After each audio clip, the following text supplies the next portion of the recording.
అమ్మవారి యొక్క అద్భుత తత్వరచన శ్రీమద్దేవి భాగవతం వ్యాస భగవానుడి చేత ఇవ్వబడినటువంటి అత్యద్భుతమైనటువంటి తత్వరహస్య సారం. ఆ తత్వరహస్య సారాన్ని తెలుసుకోవాలి అంటే ఎన్నో జన్మల పూర్వజన్మల పుణ్యఫలం ఉండాలి. అటువంటి పూర్వజన్మల ఫలాన్ని అనుభవించడం ఈ దేవీ భాగవత అంతర్గతంగా తత్వ ఫలితంగా అమ్మవారు మనకి ఇచ్చేటువంటి అనుగ్రహం. కనుక ఆ తల్లికి నమస్కరించుకుంటూ, వ్యాస భగవానుడికి నమస్కరించుకుంటూ, ఏ మహిషాసుర వధ అయితే తల్లి చేసిందో ఆ మహిషాసుర వధ తర్వాత శుంభనిశుంభులు అనేటువంటి వారు వచ్చారు.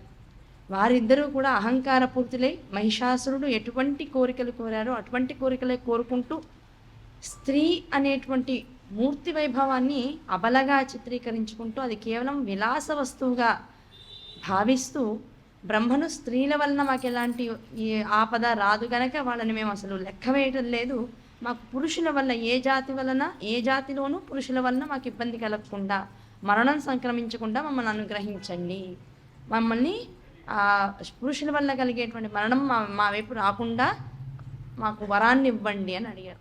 వెంటనే బ్రహ్మగారు సరే అన్నారు.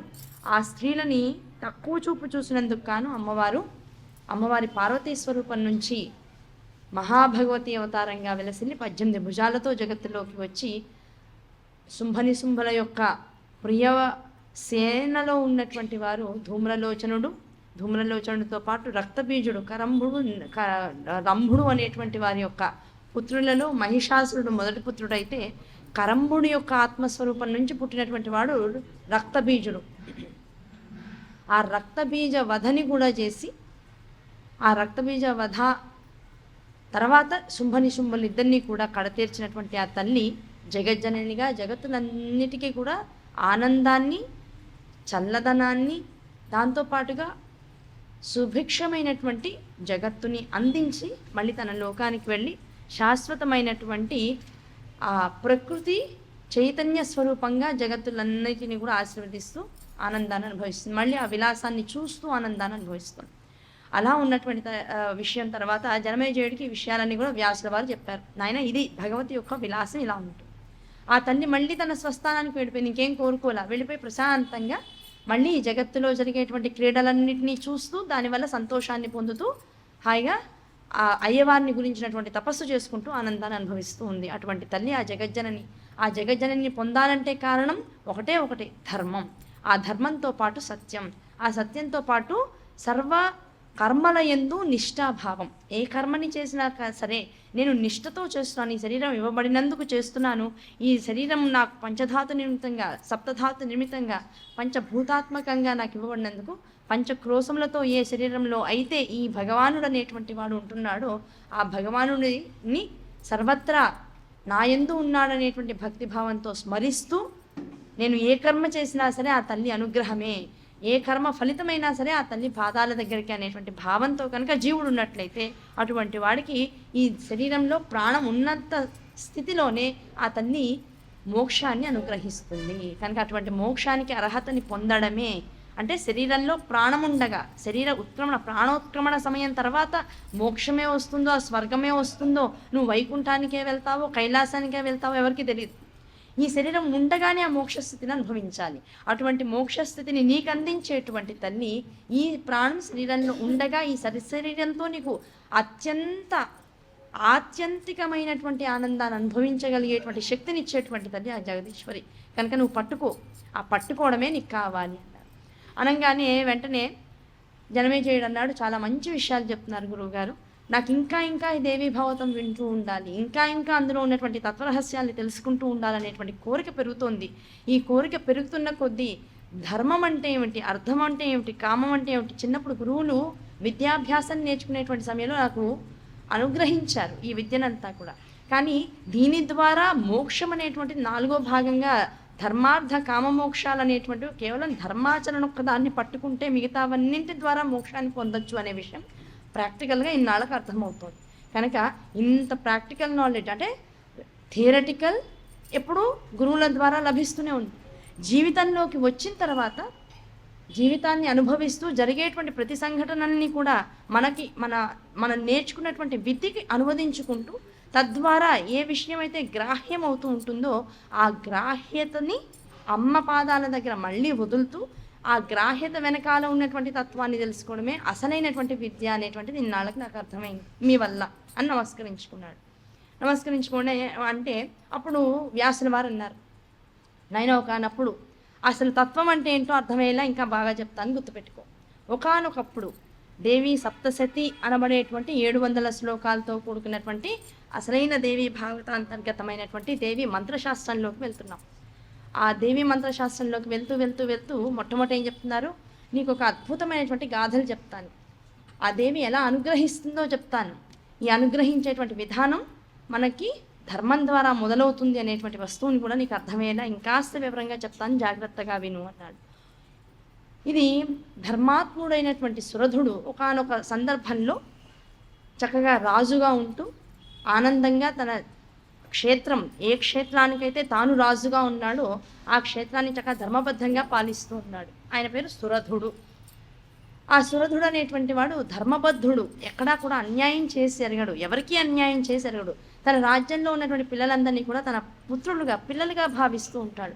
వాళ్ళ కోసం ఎప్పుడూ కూడా మంచి కార్యక్రమాలు ఏర్పాటు చేసి వాళ్ళు అన్ని రకాలుగా వృద్ధి చెందేటట్లు ఆ రాజ్యంలో ఎవరు యాచకులు లేకుండా చూసుకుంటూ, శోక తాపాలు అనేటువంటివి వాళ్ళ రాజ్యంలో లేకుండా చూసుకుంటూ చక్కగా పాలిస్తూ ఉండేవాడు.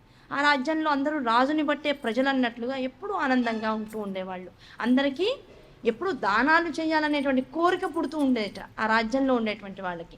కానీ దానం తీసుకోవడానికి యాచకులు లేరని ఎప్పుడు నిందిస్తూ ఉండేవాళ్ళు రాజుని. అంటే అయ్యా నీ వల్ల, నీ ధర్మ పరిపాలన వల్ల కనీసం మోక్షం, ఓ మంచి విషయం పొందుదాం, ఓ పండగ వచ్చింది కాస్త ఎవరికైనా దానం చేద్దామంటే అయ్యా మాకేమన్నా ఇవ్వండి, మాకు తక్కువైందని అడిగేవాడు ఎవరు లేకుండా అయిపోయాడు, అంత సుభిక్షంగా పాలిస్తున్నావు రాజా అని ఆయన్ని అప్పుడప్పుడు సరదాగా అంటూ ఉండేవాడు. అంటే అంత ధర్మబద్ధంగా రాజ్యాన్ని పరిపాలిస్తున్నాడు.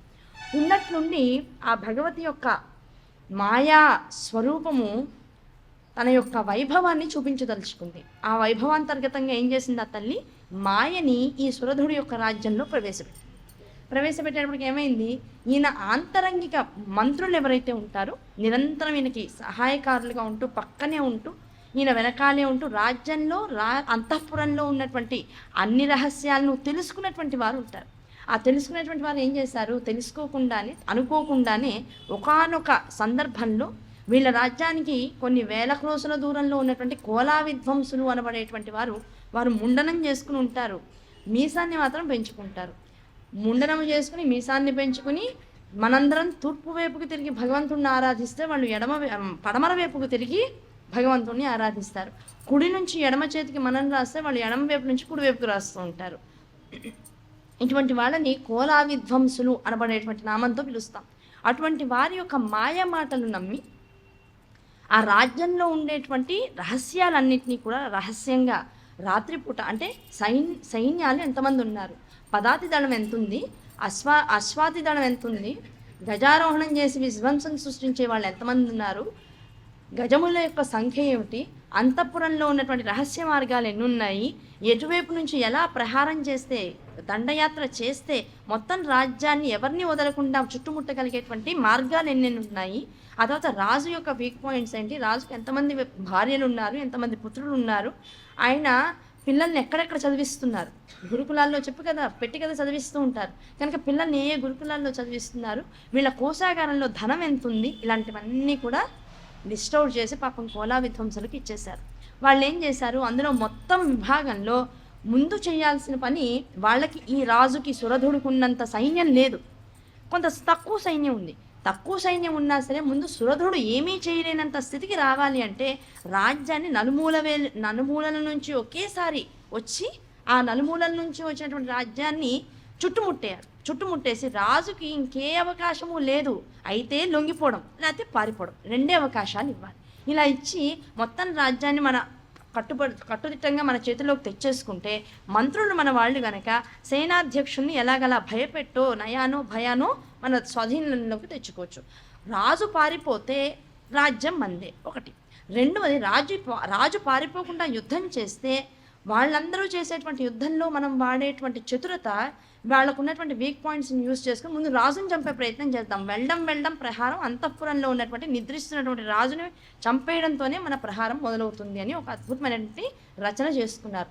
ఆ రచన చేసుకుని ఒకానొక శుభముహూర్తాన ఈ సురధ మహారాజు యొక్క రాజ్యం మీదకి కబళించడానికి కోసం రెడీ అయ్యారు. అనుకోకుండా రాజ్యం మీదకి ఇలా కోలా విధ్వంసులు వస్తున్నారనే విషయం ముందుగానే సురధుడికి చిన్న దూత వల్ల తెలిసింది. ఎవరెవరు ఏ మంత్రుల ద్వారా ఇంత విపత్తు ఏర్పడిందో ఆ మంత్రుల పేర్లు కూడా తెలిసినాయి. కానీ ఏమీ చేయలేకపోయాడు. ముందు దుఃఖం, షాక్ వచ్చేసింది. అదేంటి నా ఇంట్లో ఇంత రాజ్యాన్ని విస్తరింపచేసిన వాళ్ళు, నేను చిన్నప్పటి నుంచి మా తండ్రి గారికి పుట్టినప్పటి నుంచి కూడా మా తండ్రి గారికి ఇంత విశ్వాసపాత్రులుగా ఉన్నటువంటి వాళ్ళు, ఇలాంటి వాళ్ళు నన్ను మోసం చేస్తారా? అసలు వీళ్ళు మోసం చేయదగ్గ వాళ్ళ, మోసం చేశారా లేకపోతే వీళ్ళని ఏమైనా బెదిరించారా? ఇన్ని ఆలోచనలు చేసి ఈ లోపల అంతఃపురంలోకి వచ్చేస్తున్నారండి, ఇంక అయిపోయింది, ఇంకా మనం లొంగిపోవాల్సిందే అని ఎప్పుడైతే సమాచారం అందిందో, మంత్రులకి కూడా కనీసం భార్యకు కూడా పిల్లలకు కూడా తెలియనటువంటి ఒక సొరంగ మార్గం గుండా ముందు భార్య పిల్లల్ని పంపించేసి ఇంకో సొరంగ మార్గం, ఆ విషయం కూడా ఎవరికి తెలియదట, చాలా ఆంతరంగికంగా అట్టిపెట్టుకున్నాడు. ఆ సొరంగ మార్గం కింద తాను కూడా పారిపోయి ఎవరికీ దక్కకుండా అటు భార్యని పిల్లల్ని ఉన్నటువంటి ఆడపిల్లల్ని సేఫ్ చేసుకున్నాడు. మగ పిల్లలు వ్యక్తి కోసం బయట గురుకులాలకు వెళ్ళిపోయారు. గురుకులాలకు వెళ్ళిపోయినటువంటి మగపిల్లల్ని జాగ్రత్తగా ఉండమని ఒక దూతను పంపించాడు. ఆడపిల్లల్ని తల్లుల్ని ఒకవైపు నుంచి పంపించేశాడు. తాను ఎవరికీ తెలియనటువంటి ఇంకో మార్గం కూడా సురక్షిత ప్రాంతం వైపుకి వెళ్ళిపోయి అడవుల్లో పడి పాపం ఒకవైపు బాధ, ఏమిటి ఇంత రాజ్యం ఇంత ధర్మంగా పాలించా, నేను ఎక్కడ తప్పు చేశా, నేను ఎవరిని బాధ పెట్టలేదే, ఎవరికి అసూయ కలిగేటట్లుగా నేను ఉండలేదే, అందరినీ సమానంగా బిడ్డల్లాగా చూశానే, అంత బిడ్డల్లా చూసినటువంటి రాజ్యంలో ఒకళ్ళకి లొంగి నాకు అన్యాయం చేయాలనేటువంటి ఆలోచన నా మంత్రులకు ఎందుకు కలిగింది?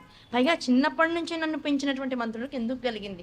నా దోషం ఏమిటి? నేను ఎవరి పట్ల అపరాధం చేశాను? నాకు ఇలాంటి పరిస్థితి వచ్చింది. నా భార్యని ఆడపిల్లల్ని వదిలేశాను, వాళ్ళు ఎటుపోయారో తెలియదు. నా పిల్లలు మగపిల్లలు గురుకులాల్లో దూతల ద్వారా విషయం తెలుసుకున్నారో లేదో, పాపం వాళ్ళ జీవితాలు బాగున్నాయో లేదో, లేకపోతే వాళ్ళని ఏమన్నా కోలా విధ్వంసులు ఎలాంటి ఆపదలో కన్నా తీసుకెళ్లారా, ఏమిటి నా జీవితం అని పాపం వెళ్ళినంతసేపు ఆ గుర్రంతో ప్రయాణం చేసి చేసి చేసి చివరికి గుర్రం కూడా దిగిపోయి నిస్సత్తువతో ఇక ఏది చెయ్యాలనేటువంటి కోరిక మనసులో లేనటువంటి స్థితిలో ఒక చోట పడి పాపం ఏడుస్తూ దుఃఖిస్తూ అక్కడ కొన్ని రోజుల పాటు ఉండిపోయాట, కూర్చున్నట్లుగా. అలా తిరిగి తిరిగి ఇంకొన్నాళ్ళకి ఒక వారం రోజులకి మళ్ళీ సోయ తెచ్చుకుని ఆకలేసి ఏదన్నా పండో ఫలమో ఏమన్నా దొరుకుతుంది. కష్టం వస్తే కష్టానికి మనిషి చేసేది ఏమిటంటే ఇంకా నాకేం వద్దు, ఈ కష్టమే నాకు అన్నిటికీ పెద్దదనుకుంటాడు. ఆ కష్టం అలవాటయ్యాక అందులోంచి మళ్ళీ బతకడం నేర్చుకుంటాడు. మనిషి ఒక లక్షణం అది. అందుకనే ఇంత విశేషంగా రాజ్యాలు ఎన్ని రకాలు పోయినా, ఎన్ని వంశాలు అంతరించిపోయినా ఇంకా మానవజాతి ముందుకు వెళ్తూనే ఉంది. సూర్యవంశమే వెళ్ళిపోయింది, చంద్రవంశమే వెళ్ళిపోయింది, ఇంకా ఎన్ని వంశాలు ఉంటే ఏం లాభం కదా. కనుక అలా జగత్తులో ఉండేటువంటి అద్భుత విలాసం కొనసాగుతూ ఉంది. ఆ కొనసాగు ఆ మాయ ఈ సురధుణ్ణి కూడా పట్టుకుంది. ఏడ్చినంతసేపు ఏడ్చినవాడు తర్వాత ఏం చేశాడు? ఇంకా ప్రశాంతంగా ముందు ఏమన్నా దొరికితే తిందాం, కాస్త సోపికి తెచ్చుకుందాం, ఏదో ఒకటి చేద్దాం, మళ్ళీ నా రాజ్యం దగ్గరికి వెళ్ళలేకపోతానా, నా రాజ్యాన్ని బతికించుకోలేకపోతానా, నా పిల్లల్ని కలవలేకపోతానే అనే ఆశతో ప్రయాణం చేశాను. తను అలా ఏదైనా కాస్త నోటికి అందినటువంటి ఫలాన్ని నోట్లో వేసుకుని కాస్త సోపికి తెచ్చుకుని ఇంకాస్త 4 అడుగులు ముందుకు వేసేటప్పటికల్లా ఒక అద్భుతమైనటువంటి పర్ణశాల కనబడు. ఆ పర్ణశాల చూసేటప్పటికి మనసుకు ఆనందం కలిగింది. ఆహా, ఏదో ఇక్కడ మనుషులు ఉంటారు, ఎవరన్నా మనుషులు కనపడతారు, దాహం వేస్తోంది, నోరు పెడచగట్టుకుపోతుంది, ఆ దాహానికి నీళ్లు కావాలి అడగడం కోసమని ఆ పర్ణశాలలోకి వెళ్ళారు. ఆ పర్ణశాల వెనకాల వైపు బోల్డ్ కుటీరాలు చిన్న చిన్నవన్నీ ఉన్నాయి.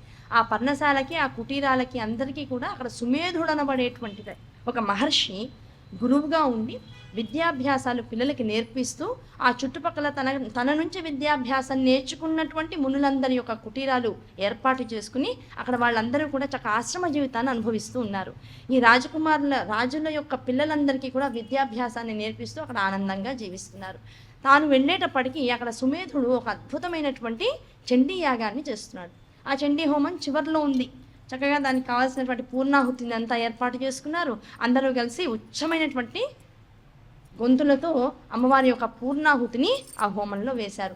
ఆ అద్భుతమైనటువంటి సందర్భాన్ని చూసినటువంటి సురధుడి యొక్క మనస్సు కాస్త శాంతతని పొంది, ఆ శాంతిని పొంది పాపం దీనంగా అలా జరుగుతున్నటువంటి కార్యక్రమాన్ని చూస్తున్నాడు.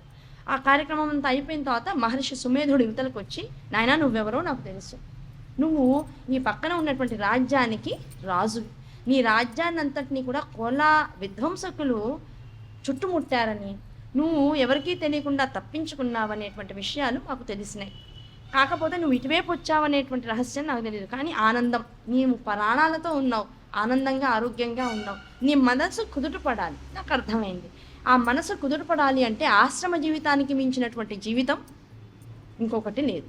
కనుక ఇవాళ నుంచి మాతో పాటు ఉండు. నీకు నచ్చిన పని, ఈ ఎత్తులందరూ కూడా, మునులందరూ కూడా చక్కగా రోజు జరిగేటువంటి హోమాలకి, యజ్ఞయాగాది క్రతువులకి కావాల్సినటువంటి చితుకలని, మిగతా వస్తువులన్నింటినీ కూడా అరణ్యంలోకి వెళ్ళి ఏరు తెచ్చుతూ ఉంటారు. ఫలపుష్పాదులన్నీ కూడా ఏరు తెస్తూ ఉంటారు. వాళ్ళు చేసే పనుల్లో, అలాగే చేసేటువంటి అంబికా ఆరాధనలో నీళ్లు తోడి తేవడం, ఆహార పదార్థాలు వండే వాటి కోసం తరిగి ఇవ్వడం, ఇలాంటి పనులు బోల్డ్ పనులు ఉంటాయి. ఆశ్రమము చుట్టుపక్కలంతా కూడా చక్కగా నీట్గా ఇప్పుడు కూడా ఊడ్చి పెడుతూ ఉండడం, శుభ్రం చేస్తూ ఉండడం. ఆ తర్వాత లేళ్ళు, జింకలు, సాధారణంగా సాత్వికమైనటువంటి గుణసంపత్తి కలిగినటువంటి జంతువులు మన ఆశ్రమం వైపుకి వస్తూ ఉంటాయి. వాటికి కూడా మనం ఏ ఆహారాన్ని అయితే కోసి తెచ్చుకున్నామో, జాగ్రత్త చేసుకున్నామో, మన అవసరార్థం ఆ పూట సాయంకాలానికి వచ్చినటువంటి జంతువులందరికీ ఆ చక్కగా పళ్ళని, ఫలహారాలని చక్కగా అన్నిటికీ కూడా కడుపు నిండేలా పెట్టడం, వాటిని చక్కగా ఆశ్రయాన్ని ఇస్తూ, వాటికి ఎటువంటి భీతి భయము కలగకుండా వాటిని చూసుకుంటూ ఉండడం. ఇది ఈ ఆశ్రమంలో ఉండేటువంటి అందరి యొక్క కర్తవ్యం. అదే నేను వాళ్ళకి చెప్తా. మధ్యలో ఈ పనుల మధ్యలో ఎప్పుడైనా చక్కగా సత్సంగాలు జరుగుతూ ఉంటాయి. అందరినీ కూర్చోబెట్టుకుని మంచి మాట చెప్తూ ఉంటా. పురాణ ఇతిహాసాలు జరుగుతూ ఉంటాయి చక్కగా వివరంగా. వాటిని జాగ్రత్తగా వింటూ ఉండు. నీకు నచ్చిన పని చెయ్యి. నీకు నచ్చినప్పుడు చక్కగా వినబడేటువంటివి శ్రద్ధగా వినేటువంటి ప్రయత్నం చేయి. అలా నీ మనసు నెమ్మదిగా కొన్నాళ్ళకి కుదుటపడుతుంది. సరేనా అన్నాడు. ఎలా చెప్తే అట్లాగే. ఇంతకు మించి ఇంకో అవకాశం ప్రస్తుతం లేదు. మనసంతా ఎక్కడుంది? క్షత్రియుడు. మనం గమనించాల్సింది ఏంటంటే సురధుడు క్షత్రియుడు. క్షత్రియ లక్షణం ఎలా ఉంటుంది అంటే దొరికిన దాన్ని దొరికినట్లుగా అనుభవిద్దామని ఉండదు. ఏది సంపాదించానో, దేన్ని వదిలి వచ్చానో అది బాగుండేలా చూసుకునేటువంటి కర్తవ్యం నాది కనుక ఆ కర్తవ్యము అనేటువంటిది తత్పరతగా తీసుకుంటారు. ఆ కర్తవ్యము మధ్యలో వదిలేసి వస్తే అదొక ధర్మ విఘాతంగా భావిస్తారు. నా వల్ల ఏదో చాలా పెద్ద పాపం జరిగిందని భావిస్తాడు. కర్తవ్యం, ఆ క్షత్రుడి యొక్క లక్షణం అలా ఉంటుంది. మనసులో ఇంకా రాజ్యమే గుర్తొస్తుంది, మంత్రులే గుర్తొస్తున్నారు, తన రాజ్యంలో ఉండేటువంటి ప్రజలే గుర్తొస్తున్నారు, ఏమైపోయారో, ఎలా ఉన్నారో అనే బాధ వస్తుంది. మధ్యలో మాయ యొక్క ప్రభావం ఎలాంటిదంటే, అయ్యో నా డబ్బు అది నాది కాదు, ప్రజలదే. కానీ ఇన్నేళ్ల పాటు ఇంత ధర్మబద్ధంగా అంత డబ్బుని కూడబెట్టా.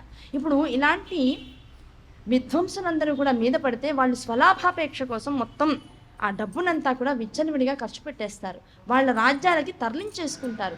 ఇంకా డబ్బు లేకపోవడం మూలాన పాపం నా ప్రజలు ఇన్నాళ్ళు కూడా ట్యాక్సుల రూపంలో ఎంత కట్టారో, నాకు దానాల రూపంలో, యజ్ఞయాగాది క్రతువులు చేయడం కోసం, సైన్యాన్ని వృద్ధి చేయడం కోసం ఎంత ధనం ఇచ్చారో విరాళంగా.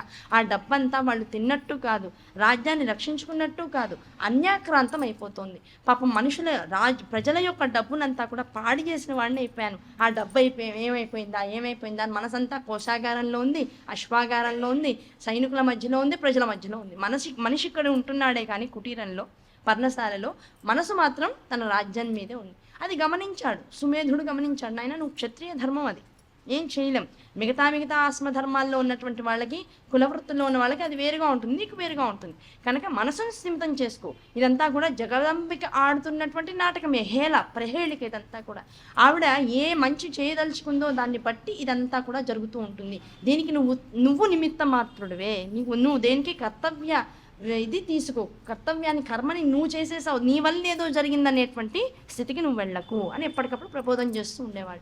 వినేవాడు, తలకాయ ఊపేవాడు, మళ్ళీ తన మనసులో మదన జరుగుతూ ఉండేది.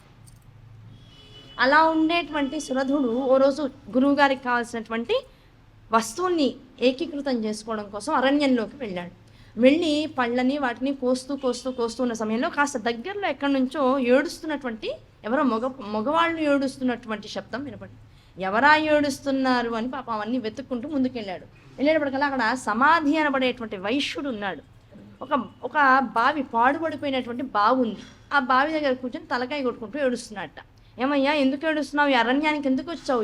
నిన్నటిదాకా నిన్ను చూడలేదే, ఇవాళ పొద్దున్న నుంచి నేను ఇక్కడిక్కడే తిరుగుతాను, ఇందాక కూడా లేవే, మరి ఈ కాసేపట్లో ఎక్కడి నుంచి వచ్చావు అంటే, ఈ పక్క వైపు ఉన్నటువంటి రాజ్యం మాది, ఆ రాజ్యంలో నేను గొప్ప వైశ్యుణ్ణి, నేను ధర్మంగా ధనాన్ని సంపాదించానయ్యా, ఎక్కడా కూడా ఎవరిని వర్తకంలో మోసం చేయలేదు. నేను చేసే వ్యాపారంలో మోసం చేయలేదు. చాలా ధర్మబద్ధంగా నేను వ్యాపారం చేశాను. ఆ ధర్మబద్ధంగా నేను ఉంటానని తెలిసి నా వ్యాపారాన్ని ఇష్టపడి నా ద్వారా వాళ్ళకి కావాల్సినటువంటి వస్తువులు మా రాజ్యంలో చుట్టుపక్కల రాజ్యాల్లో ఎంతోమంది తెప్పించుకుంటూ ఉండేవాళ్ళు. తద్వారా నాకు పేరు ప్రతిష్ట వచ్చింది. దాంతోపాటు ధనం కూడా విపరీతంగా వచ్చింది. ఆ ధనాన్ని సంవత్సరానికి ఇంతని సంపాదించి నేను వర్తకుణ్ణి గనక లాభాన్ని కొంత పక్కన పెట్టుకుని మిగతాది మళ్ళీ పెట్టుబడి పెడుతూ ఉండేవాడిని. ఆ లాభంలో గృహ నిమిత్తం గృహ అవసరార్థాని కోసం కొంతవరకు వాడుకుని మిగతాది ప్రతి సంవత్సరం చివరిలో దానాలు ధర్మాలు చేస్తూ గుళ్ళని దేవాలయాల్ని పోషిస్తూ నాకు ఏ ధనమైతే అమ్మవారి అనుగ్రహం వల్ల వచ్చిందో ఆ ధనాన్ని మళ్ళీ జగత్తులో ధర్మాచరణ నిర్వర్తించేటువంటి వారి కోసం ఖర్చు పెడుతూ ఉండేవాళ్ళ. నా పిల్లలు పుట్టారు, నేనే పెంచా. నా భార్య నా సాంగత్యంలో ఇన్నేళ్ల నుంచి 30-40 ఏళ్ల బట్టి ఉంది. కానీ వీళ్ళు పెరుగుతున్న కొద్దీ, వీళ్ళ వయసులు పెరుగుతున్న కొద్దీ నా దాన ధర్మాల పట్ల వాళ్ళకి వ్యతిరేకత వచ్చేసింది. నువ్వు ఇంత దానం చేస్తున్నావు, రేపు మా జీవితాలు ఏమైపోతాయి, మా భవిష్యత్తు ఏమైపోతుంది, మా కోసం దాచవా అని కొడుకులు నన్ను నిలవరించారు, ప్రశ్నించారు. ఆ ప్రశ్నించినటువంటి ప్రశ్నకి, నాయన ఏది దానం చేస్తామో అది మన దగ్గర ఉంటుందని నా పెద్దవాళ్ళు చెప్పారుగా, శాస్త్రాలు అవే చెప్తున్నాయి, పురాణాలు అవే చెప్తున్నాయి, ధర్మం వేదం అదే చెప్తోంది. అది తెలుసుకుని నేను సంపాదించిన సంపాదనలో నెలకి ఇంతని పక్కన పెట్టి అది ప్రతి సంవత్సరం ఇంతని నేను దాన ధర్మాలు చేస్తాను, మీకు అన్యాయం చేయట్లా, మీకోసం దాస్తున్నా సరే నువ్వు చేసే దాన ధర్మాల వల్ల మనం కోటీశ్వరులు అవ్వచ్చు, అవ్వకుండా లక్షాధికారులుగా ఉండిపోతున్నాం. వాళ్ళ బాధ. భార్య చూస్తోంది, భర్త ఇంట్లో లేనప్పుడు పాపం ఈ పిల్లలందరూ ఏం చేస్తున్నారు, తల్లి మీద పడిపోతున్నారు. అదిగో మీ ఆయనకు నువ్వు చెప్పుకోవట్లేదు, కనీసం నువ్వన్నా దాచిపెట్టి మనం గట్టిగా చెప్తే మనిషి వింటాడు, నువ్వు చెప్పవు, ఆయన వినడు. ఎలా మా జీవితాలు ఎలాగా, అందరూ మనకన్నా బోర్డు సంపాదిస్తుంటే మనమేమో ఇలాగే ఉండిపోతున్నాం అని కొడుకులు నిలవదీస్తారు. ఈ లోపల కోడళ్ళు వచ్చారు. ఆ కొడుకులకే ధనవాస ఉంటే కోడళ్ళకి ఇంకాస్తుంటుందిగా. నా భర్తే వాళ్ళ తండ్రి గారు ఇంకా డబ్బును వృధా చేస్తున్నారనే భావనతో ఉన్నారు. అంటే ఇంకా ఎంత వృధా అవుతుందో, ఆడపిల్లలకి పెట్టంగా మొత్తం ఉన్న 4 అన్నదమ్ములు పంచుకోంగా ఉన్న అత్తగారికి కూడా అందులో వాటా ఇవ్వంగా ఇంకా దానం చేస్తున్నాడంటే ఎంత సంపాదిస్తున్నాడు. ఇప్పుడు ఆ సంపాదన లొసుగులని ఆ బద్దలకు చెప్పేస్తే మేము బాగా సంపాదించుకుంటాం కదా అని కోడళ్ళకు కూడా మామగారి మీద కోపం వచ్చేట. దాంతో ఏం చేశారు, అందరూ కలిసి ఒకరోజు పాపం భార్య కూడా చెప్పింది నాయన వాళ్ళు అడుగుతున్నారు, వాళ్ళు అడిగినట్లుగా వాళ్ళకి ఏదో కొద్దిగా ఉంచు, కొంత తగ్గించు, నీ దాన ధర్మాలంటే నేను తగ్గించలా, నేను సంపాదిస్తున్నా, నాది నా ఇష్టం వచ్చినట్టు నేను చేసుకుంటా, మిమ్మల్ని పోషించకపోతే నా తప్పు అవుతుంది, నా ధర్మం నేను కర్తవ్యాన్ని నిర్వర్తించినప్పుడు మీకు అధికారికత లేదు నా గురించి మాట్లాడడానికని ఓ రోజు రాత్రి కఠినంగా చెప్పేసాట. కఠినంగా చెప్పేటప్పటికి కొడుకుల గస కోపం వచ్చి ఏం చేశారు, కాళ్ళు చేతులు కట్టి పాపం ఆ మనిషిని ఓ రోజంతా అలా ఉంచి అడవిలో వదిలేసి ఇంకా నువ్వు మళ్ళీ ఇంటికి తిరిగి రా, నువ్వు ఇంటికి తిరిగి వచ్చావా ఈసారి చంపేస్తాం, డబ్బు ఏం పని చేస్తుందో చూడండి, ఇంకా నువ్వు మళ్ళీ ఇంటికి తిరిగి రాకు, వచ్చావా మళ్ళీ చంపేస్తాం, ఈసారి మర్యాదగా కాళ్ళు చేతులు కట్టేసి ఇక్కడ వదిలేసి వెళ్తాం, ఇంకా లాక్కు వస్తే బాగుండదు, ప్రపంచం అంతా చూస్తుంది, మమ్మల్ని తప్పు చేస్తుంది, మా తండ్రి గారు ఎక్కడికో వెళ్ళిపోయారు ఆధ్యాత్మిక చింతనతో, అంటే మాకు కూడా ప్రశాంతంగా ఉంటుంది, నువ్వు ఎలాగో అలాంటి కార్యక్రమాల్లోనే ఉన్నావు కనుక వాళ్ళ నుంచి ప్రశాంతంగా అడవిలో ఉంటూ ఏమైనా దొరికితే తిను, లేకపోతే వేరే రాజ్యాలను బట్టి పో, అంతే తప్ప ఇంటికి మాత్రం తిరిగి రాకు అని చెప్పేసి వెళ్ళిపోయారు. కొడుకులు అంత ప్రేమగా కన్నటువంటి కొడుకులు, అంత ప్రేమగా పెంచుకున్నటువంటి కొడుకులు ఇలా చేశారే, నా పట్ల ఇంత నిర్దయగా వ్యవహరించారే, పోనీ నా భార్య ఆపిందా, పాపం నా భార్య నోరు మూసేశారేమో అదో బాధ. ఆవిడ కూడా ఇందులో ఒక హస్తం వేసింది, ఆవిడకి విసుగొచ్చేసింది, అయినా భార్య మీద కాస్త సాఫ్ట్ కార్నర్, ఆవిడ నోరు కూడా మూసేశారేమో పిల్లలు. పాప ఏం చేస్తుంది, ఆడది కదా, తల్లి కదా, కనుక నాకన్నా పిల్లలు అంటేనే ఓ పిసరు ఎక్కువ ఇష్టంగా ఉంటుంది ఆవిడకి, కనుక పిల్లల మాట వినాల్సి వచ్చిందేమో, ఆవిడ తప్పు లేదు. కోడళ్ళు వచ్చారు, అయ్యో తండ్రిగా ఇంత వాళ్ళకి మంచి చెడు ఆలోచించాలి, ఇంత తండ్రిగా ఉన్నా సరే నన్ను ఇలా వదిలేయడంలో భర్తలను ఎందుకు వాళ్ళు ఊరుకున్నారు, పాపం ఊరుకుని ఉండరులే, వీళ్ళు ఎవరికి చెప్పకుండా తీసుకొచ్చారు, ఇన్ని రకాలుగా మదన పడిపోతున్నాడు, అన్నీ అనిపిస్తున్నాయి అనుకుంటున్నాడు, కానీ ఏది ఇలా కాదేమోలే అని మళ్ళీ తనకి తనే సమాధానం చెప్పుకుంటున్నారు. అన్నీ చెప్పుకున్నాక బాధ ఏంటంటే, వీళ్ళకి నేనేం తక్కువ చేశాను, నేను ఒక దానం చేస్తే అదే కదా మనల్ని రక్షిస్తుంది, ఆ ధర్మాన్ని నేను నిర్వర్తిస్తుంటే కాదని ఇక్కడ తీసుకొచ్చాదే, ఇలా దాన ధర్మాలు ఆపేస్తే రేపొద్దున వీళ్ళు ఏమైపోతారు, ఏ మంచి చేస్తే వంశం బాగుంటుందో ఆ మంచి ఆపేశారు, ఇప్పుడు ఆగిపోయింది. ఇప్పుడు ఆ మంచి ఇప్పుడు ఎవడు ఇంట్లో దానం చేయడు, అలా దానం చేయకుండా అప్పుడు డబ్బును అట్టి పెట్టుకుంటే అది వీళ్ళకి పనికొస్తుందా ఏమో, ధర్మం అనేటువంటిది అలా ఉండదు, వీళ్ళు ఏమైనా కష్టాలు పడతారేమో, అయ్యో ఎందుకు వీళ్ళు ఇలా మారారు, వీళ్ళు కష్టపడకూడదని కదా నేను ఇంత ధర్మ నిర్వర్తన చేస్తున్నాను, కొడుకుల మీద మళ్ళీ ప్రేమతో ఏడుస్తున్నాడు. నువ్వు ఎందుకు ఏడుస్తున్నావురా అంటే నన్ను బయటికి పంపించినందుకు కాదు, నన్ను వదిలేసినందుకు కాదు. ఆ దాన ధర్మాలు బలవంతంగా ఆగిపోయిన ఇంట్లో ఇప్పుడు ఆ వంశం ఏమైపోతుంది, ఇల్లు ఏమైపోతుంది, నేను అందించినటువంటి ఆధ్యాత్మికమైనటువంటి ఆ విద్య ఏమైపోతుంది, పిల్లలు బాగుంటారా లేదా, ఇదేమన్నా నాకు ఒక పెద్ద ఏంటి అనుభవించేటువంటి కాలం దగ్గరలో ఉంటే పడబుద్ధులు పుడతాయని పెద్దవాళ్ళు చెప్తారు కనుక, అలా ఏమన్నా వాళ్ళకి చెడు కాలం మొదలైందా ఇది తెలుసుకోలేక నా మనసు వెలువెల్లాడిపోతుంది, నా పిల్లల గురించి ఏడుస్తున్నాను నేను. అంటే ఎంత పాశం ఎంత వెంటబడుతుందో చూడండి. ఆ పాశం అలా వెంటబడేటప్పటికల్లా దానికి తగ్గట్లుగా పాపం ఏడుస్తున్నాడు. అయ్యా నేను ఎలాంటి బాధపడుతున్నాను, నువ్వు అదే బాధ. నేను రాజ్యం అంతా నాదనుకుంటున్నాను, నువ్వు నీ ఇల్లు నీదనుకుంటున్నావు. నువ్వు వర్తకుడివి, నేను క్షత్రియుడిని, మన ఇద్దరికి తేడా అదొక్కటే. ఇక్కడే మా గురువు గారు ఉన్నారు సుమేధుడు, ఆయన దగ్గరికి వెళ్దాం. వెళ్ళి ప్రశాంతంగా ఆయన దగ్గర కూర్చుంటే మంచి మాటలు వింటే కాస్త మనసు స్థిమితం పొందుతుంది. నేను అది గత నెల రోజులుగా అనుభవిస్తున్నా. నేను నెల రోజులైంది, రాజ్య బహిష్కృతులు ఉన్నాయి, వనాలు పట్టుకుని తిరుగుతున్నా. పాప ఈయన లేకపోతే నేను ఈ పాటికి ఎక్కడ ఉండేవాడినో ఎలా ఉండేవాడినో, కనుక నువ్వు కూడా నాతో పాటు రా అని చెప్పి సుమేధుడి దగ్గర తీసుకెళ్ళాడు. ఆయన ఈయన్ని కూడా చూశాడు, కథంతా విన్నాడు. సరే నాయన ప్రశాంతంగా ఈయనతో పాటు నువ్వు కూడా స్నేహితంగా ఉండు, నువ్వు చేసే పనులన్నీ చక్కగా చేసుకుంటూ ఉండు, ఇదంతా ధర్మకార్యమే.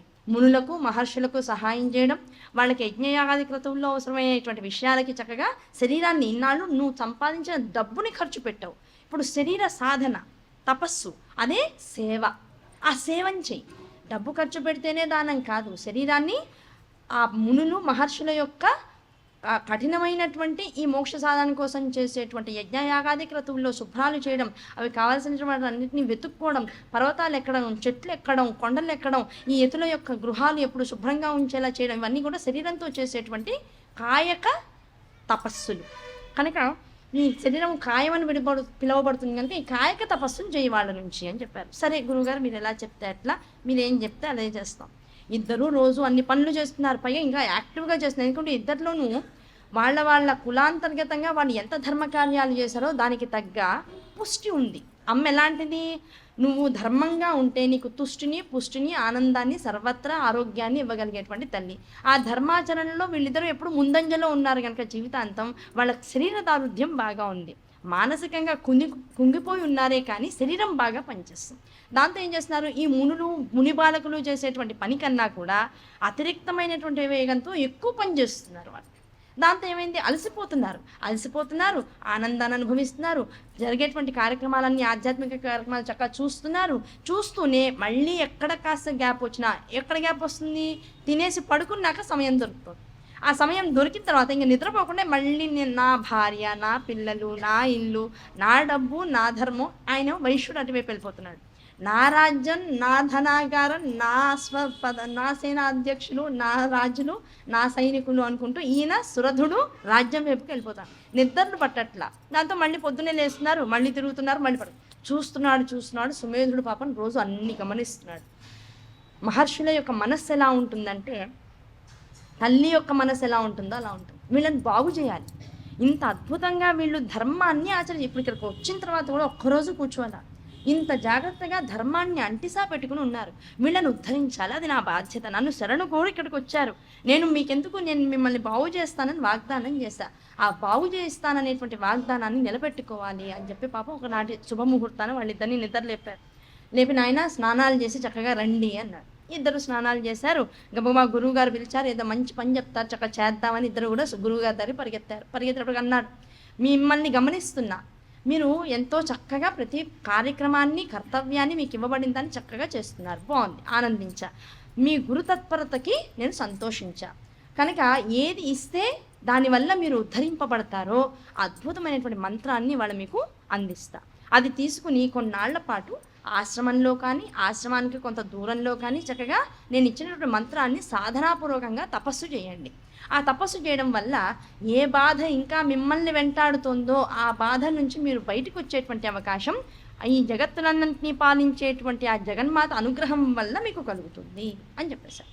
సరే గురువుగారు మీరు ఎలా చెప్తే అట్లా అన్నారు. వెంటనే వాళ్ళిద్దరిని కూర్చోపెట్టి నవార్ణ మహామంత్రం, ఆ దేవి స్వరూపమైనటువంటి సర్వచైతన్య స్వరూపిణి అనేటువంటి జగన్మాత యొక్క మహార్ణ నవ మంత్రం, అది ఎలా ఉంటుంది, 9 అక్షరాలతో, బీజాక్షరాలతో, మొత్తం 9 అక్షరాలతో కూడుకుని ఉంటుంది.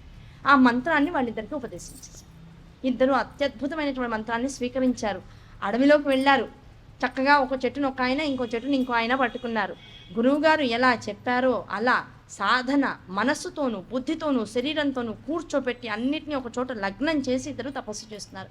ఒకళ్ళని మించి ఒకళ్ళు శ్రద్ధగా చేస్తున్నారు, ఒకళ్ళనొకళ్ళు గమనించుకోకుండా చేస్తున్నారు. చివరి కొన్నాళ్ళకు ఒకళ్ళనొకళ్ళు మర్చిపోయారు. ఎవరి సాధన వాళ్ళదే. స్నేహం సత్సంగం అంటే అలా ఉంటుంది. స్నేహం ఎలా ఉంటుంది? అయ్యో నా స్నేహితుడు చిన్నప్పటి నుంచి బయటకు వచ్చామంటాం. ఆ చిన్నప్పటి నుంచి ఒక స్నేహంలో పైకి వచ్చాక గురువు వచ్చిన తర్వాత ఏముంటుంది? ఎవరి సాధన వాళ్ళకు వస్తుంది. ఆ సాధనలో పోటీ పడి చేస్తారు. స్నేహితులు ఎప్పుడు పోటీ, ఆరోగ్యకరమైనటువంటి పోటీ ఉంటుంది. ఆ పోటీలోంచి ఏమవుతుంది? సాధన తపస్సు కింద మారుతుంది. తపస్సు వచ్చేప్పటికి ఏమవుతుంది? బంధనము తెలియకుండానే పండిపోయినటువంటి ఆకు చెట్టుని తనంతట తాను విడిపోయి కింద పడిపోయినట్లుగా ఈ బంధాల మీద బాంధవ్యాల మీద ఉన్నటువంటి వ్యామోహం కూడా తల్లి అనుగ్రహంతోనే మన మనసులకి తెలియకుండానే విడిపడిపోతుంది.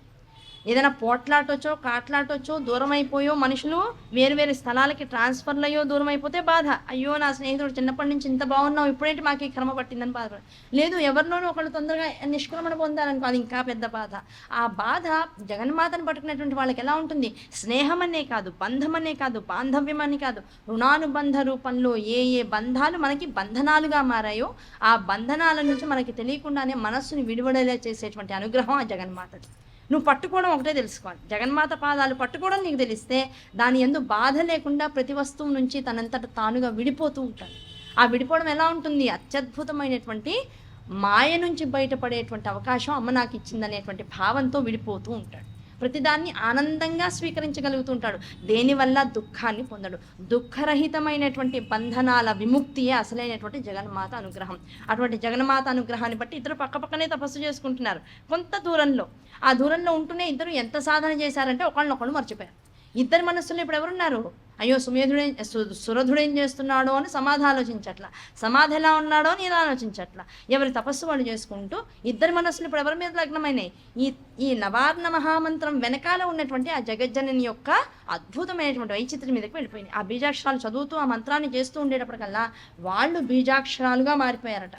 అంటే అమ్మవారికి ఏ అలంకారాలైతే అత్యున్నతమైనటువంటి కాంతిని ఇస్తాయో ఆ కాంతి ఈ బీజాక్షర సముదాయంతో కూడుకున్నటువంటి మహామంత్రాన్ని జపిస్తూ ఉండడం వల్ల వీళ్ళలోంచి బయటికి ప్రసరిస్తూ ఉంటారు. అంటే వీళ్ళు కూడా ఆభరణం. మెరుపు ఇందులో ఉంటుంది, బంగారంలో ఉంటుంది, రత్నాల్లో ఉంటుంది.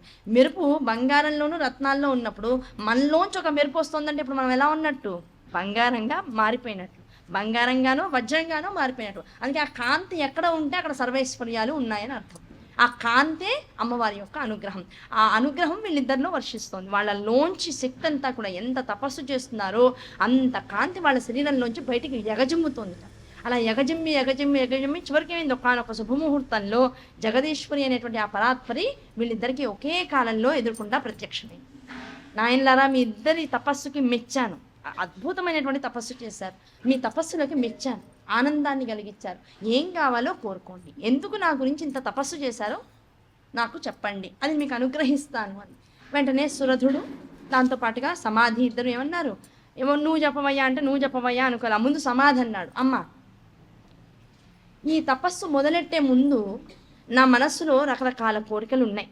నా భార్య నా పిల్లల్ని మళ్ళీ చేరుకోవాలని, వాళ్ళకి మంచి బుద్ధి కలగాలని, ఆ బుద్ధి నువ్విస్తే తప్ప వాళ్ళు మారరు అని, వాళ్ళు మారితే బాగుండని, నా కోడళ్ళు ఇంకాస్త ధర్మబద్ధంగా ఉంటే బాగుండు అనేటువంటి ఆలోచన. కానీ ఇవన్నీ రకరకాల కోరికలు నా మనసులో ఉన్నాయి. నా వంశం వృద్ధి చెందాలని, వాళ్ళకి ఏ ఆపద రాకుండా ఉండాలని, అలా ఉండాలంటే నేను ఈ తపస్సు చేస్తే అంతా బాగుంటుందనేటువంటి ఆలోచనతో నేను ఈ తపస్సు మొదలెట్టా. కానీ ఈ తపస్సు చేసిన తర్వాత వాళ్ళ కళ్ళు తెరిచాక నా భావంలో ఏమీ లేదు.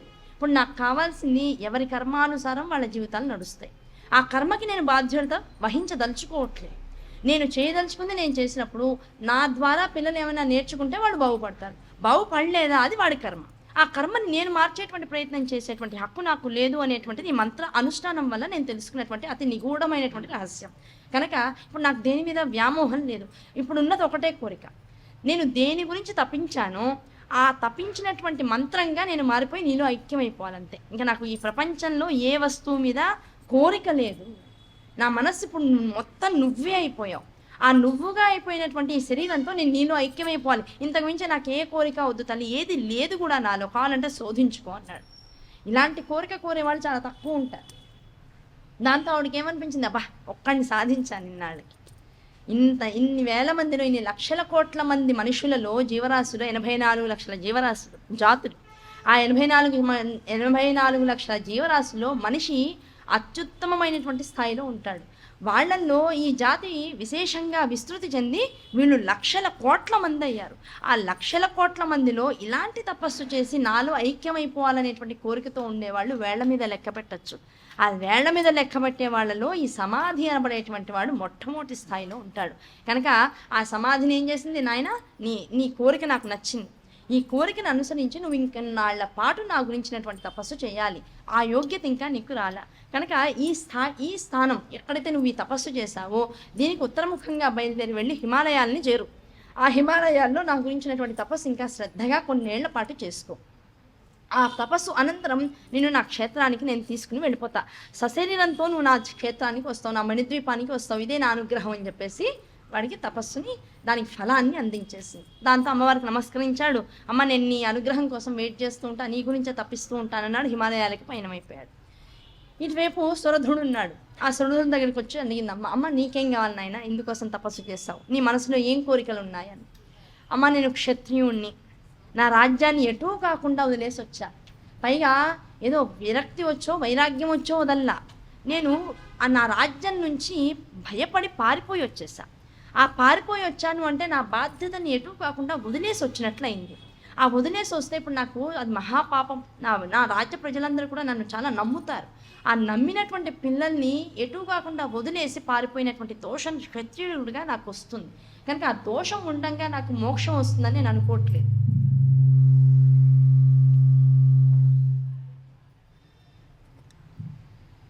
ఏ పాపచింతనైతే నాలో ఉందో ఆ పాపం చింతన నాలో ఉండగా, అంటే నేను చేసింది తప్పు, నా రాజ్యాన్ని నా ప్రజల్ని వదిలేశాను, తరిమివేయబడ్డాననేటువంటి బాధ కానీ ఆ దోషభూయిష్టమైనటువంటి అపరాధ భావన కానీ నాలో ఉన్నంతసేపు నాకు ముక్తి రాదు.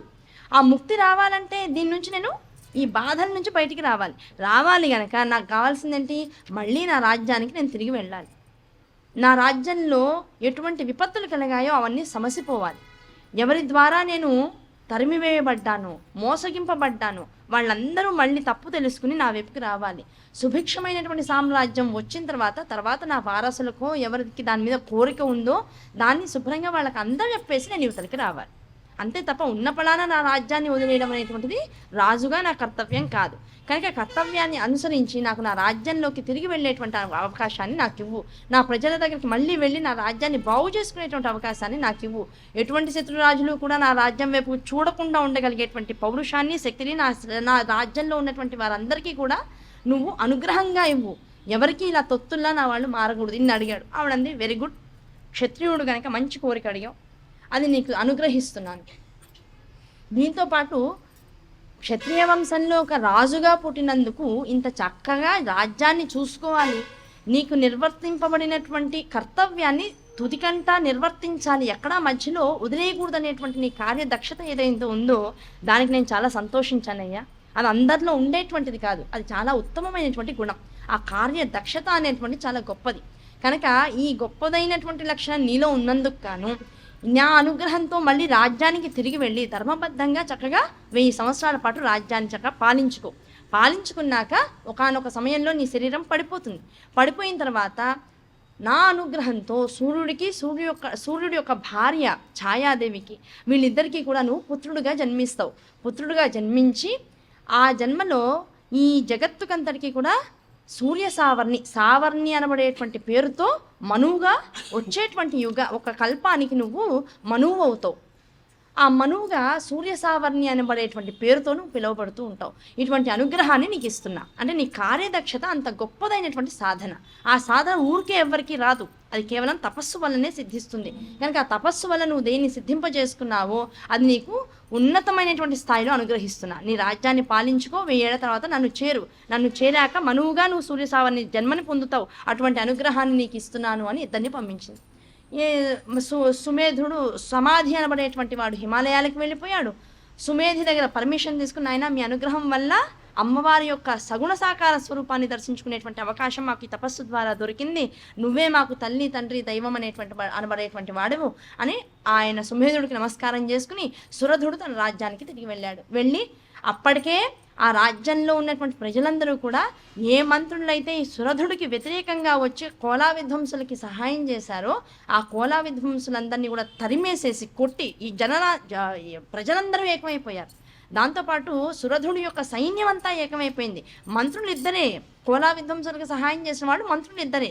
వాళ్ళకు వ్యతిరేకంగా ఎవరూ మంత్రుల బుట్టలోకి రాకుండా ఈ కోలా విధ్వంసులు మహా అయితే 1000 మందో 2000 మందో ముట్టడించి రాజ్యాన్ని రాత్రిపూట హస్తగతం చేసుకుంటే చాలా జాగ్రత్తగా చాకచక్యంగా ఆ రాజ్యంలో ఉన్నటువంటి ప్రజలందరూ కూడా ఏకంగా ఒక చోట ఐకమత్యంతో వాళ్ళందరినీ పారద్రోలేసి మంత్రులకి బుద్ధి చెప్పి వాళ్ళందరూ ఈ సురధుడు వస్తూ ఉంటే ఆయనకు ఎదురుకుండా వచ్చాట. ఫలానా అడవుల్లో సుమేధుడు అనబడేటువంటి ఆ మహర్షి యొక్క ఆశ్రమంలో మేము సురధ మహారాజును చూసాము అని ఈ బాటసారులు ఎవరో చెప్పారు. ఆ చెప్పిన మాట విని పాపం ఈ రాజ్యంలో ఉన్నటువంటి వాళ్ళందరూ కూడా రాజుగారిని వెంట పెట్టుకుని మళ్ళీ రాజ్యానికి తీసుకొచ్చి ఆ రాజ్య పరిపాలన అంతా కూడా ఆయన చేతుల్లో పెడదామని చెప్పేసి ఎదురొస్తున్నారు. ఈయన నడుస్తున్నాడు, వాళ్ళందరూ ఎదురొచ్చారు. ఎదురొచ్చి జరిగిన విషయాలన్నీ చెప్పారు. రాజ్యం సురక్షితంగా ఉంది, ఎక్కడ ఏమీ తేడా రాలా, మీరు తప్ప మమ్మల్ని పాలించేటువంటి అర్హత ఎవరికీ లేదు, మీరు రండి మళ్ళీ మా రాజ్యాన్ని పాలించండి, మాకు తండ్రిగా ఉండి మమ్మల్ని ఉద్ధరించండి అని మొత్తం జనాలందరూ వచ్చారు. ఈయనకి మహదానందం అనిపించింది. దాని గురించే నిద్రాహారాలు లేకుండా నా రాజ్యం నా రాజ్యం నా రాజ్యం అని తప్పించిపోయాడు.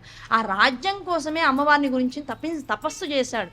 ఆ తపస్సులో కూడా ఫలంగా నా రాజ్యం బాగుండాలని కోరుకున్నారు. ఆ రాజ్యం తనంతటి తాను తన్ని కోరుకుంటూ తనని వరించి వచ్చింది. వచ్చేటప్పటికి ఆనందం. అబ్బా, దీనికోసం కదా, ఇది కదా క్షత్రుడి యొక్క ధర్మం, దీనికోసం కదా నా తండ్రి నన్ను ఆ వంశంలో నన్ను కన్నాడు. ఆయన ఎన్ని పుణ్యం చేయకపోతే, ఎంత తపస్సు చేయకపోతే నేను వాళ్ళ వంశంలో పుట్టాను. ఆ వంశంలో పుట్టినందుకు గాను నా తండ్రికి కానీ రాజ్యానికి కానీ చెడుపేరు రాకుండా, ఎవరూ అనాథలుగా మిగలకుండా చివరికంటా చేసి మళ్ళీ ఇంకో ధర్మాత్ముడి చేతుల్లో రాజ్యాన్ని వదలాలి తప్ప ఎటూ కాకుండా రాజ్యాన్ని వదలడం క్షత్రియుడిగా అది మహాపాపము. కనుక ఆ పాపం నుంచి నన్ను బయటికి తీసుకొచ్చింది ఈ తపస్సు, ఈ నవార్ణ మహామంత్రం. కనుక ఈ నవార్ణ మహామంత్రానికి నమస్సు అని చెప్పి మళ్ళీ ఆ జగజ్జననికి నమస్కరించుకున్నారు. దాంతోపాటు ఈ సుమేధుడు సురధుడు సమాధి ఈ ముగ్గురికి కూడా ఎప్పుడైతే అమ్మవారి యొక్క అనుగ్రహం సంపూర్ణంగా వర్షించిందో, గురువు ఎప్పుడు అనుగ్రహింపబడతాడు, ఆయనకు కూడా అమ్మవారి దర్శనం ఎప్పుడు జరుగుతుంది అంటే గురువు ద్వారా ఏ మంత్రమైతే శిష్యులు స్వీకరిస్తారో ఆ మంత్రాన్ని శిష్యులు ఎంత విశేషంగా తపస్సు చేస్తారో సాధన చేస్తారో ఆ సాధనాంతర్గతంగా శిష్యులకి అమ్మవారు ఏ రకంగా అనుభూతులను ఇస్తూ ఉంటుందో, తన యొక్క స్వరూపాన్ని దర్శింపజేస్తుందో, ఆ స్వరూపాన్ని వీళ్ళకి ఎలా దర్శింపజేస్తుందో ఆ శిష్యులకి ఏ గురువు మంత్రాన్ని ఇచ్చారో ఆ గురువు కూడా అదే స్థాయిలో అనుగ్రహాన్ని వర్షింపజేస్తుంది. గురువు ఇచ్చినటువంటి మంత్రం ద్వారా గురువు ఉద్ధరింపబడతాడు, శిష్యుడు ఉద్ధరింపబడతాడు. ఎప్పుడు అంటే శిష్యుడు సాధన చేసినప్పుడు. కనుక సురధుడు సమాధి అనేటువంటి వాళ్ళు ఒక మంత్రం చేత అనుగ్రహింపబడితే ఆ అనుగ్రహం సుమేధుడు వల్ల కలిగింది. కనుక అదే మోక్షానుగ్రహాన్ని తన స్వరూప లావణ్యాన్ని అమ్మ ఆయన కూడా దర్శింపజేసింది. కనుక వీళ్ళు ముగ్గురు ఏం చేశారు, సమాధి హిమాలయాలకు వెళ్లే ముందు, సురధుడు రాజ్యం వైపుకు ప్రయాణం మొదలెట్టే ముందు సుమేధుడి దగ్గర నమస్కారాలు చేసి ఎప్పుడైతే ఆశ్రమానికి వచ్చాడో ఆయన అన్నారు, నాయన ఇంత అద్భుతమైనటువంటి తపస్సు చేశారు, అమ్మ యొక్క నవార్ణ మహామంత్రాన్ని చేశారు, అది చండీ మంత్రం అని కూడా అంటారు. కనుక ఆ చండీ మంత్రానికి సంబంధించి చక్క చండీ హవనం చేద్దాం, ఒక యాగాన్ని చేద్దాం. ఆ యాగాంతర్గతంగా చక్క అందరం కూడా అంబాయాగాన్ని చేసుకునేటువంటి అవకాశాన్ని కూడా పొందినటువంటి వాళ్ళం అవుతాం. కనుక అంబాయాగం చేసుకుని పరిపుష్టమైనటువంటి మనస్సులతోనూ శరీరాలతోనూ ఎవరి కర్తవ్య దీక్షల్లోకి వాళ్ళు వెళ్దామని ముగ్గురు కలిసి చక్కగా కుటీరంలోనే అంబాయాగం చేసుకున్నారు. అంబాయాగం చేస్తే ఏమవుతుంది, విష్ణుమూర్తి జగత్తులందరికీ కూడా వందనీయుడు అంటే నమస్కరించదగేటువంటి దేవతలందరిలోనూ మొదటి స్థానంలో ఉన్నారు. ఆ కథ చెప్పుకున్నాం. అలాగే అంబాయాగం చేయడం వల్ల అతి కష్టమైనటువంటి పరిస్థితుల్ని ఓవర్కమ్ చేసినటువంటి రాజుల యొక్క చరిత్రలు చదువుకున్నాం. ఇప్పుడు అదే అంబాయాగాన్ని సురధుడు సుమేధుడు ఆయనతో పాటు సమాధి అనబడేటువంటి గురు శిష్యులు ముగ్గురు కలిసి చేసుకున్నటువంటి అంబాయాగం, దానివల్ల సురధుడికి సూర్యసావర్ణిగా మారేటువంటి అవకాశం అనుగ్రహం, సమాధికి సశరీరంతో అమ్మవారి మణిద్వీపానికి వెళ్ళగలిగేటువంటి అనుగ్రహం, వీళ్ళిద్దరి ద్వారా ఏ తపస్సు చేయకుండానే అమ్మ యొక్క మణిద్వీపానికి చేరగలిగేటువంటి అదృష్టం సుమేధుడు అయింది. కనుక ముగ్గురు ఉద్ధరింపబడ్డాడు. ఇది అద్భుతమైనటువంటి కథ. దీన్ని మించినటువంటి కథ దేవి భాగవతంలో లేదు. సురధుడు అంటే అర్థం ఏమిటి, రథము, ఎలాంటి రథం?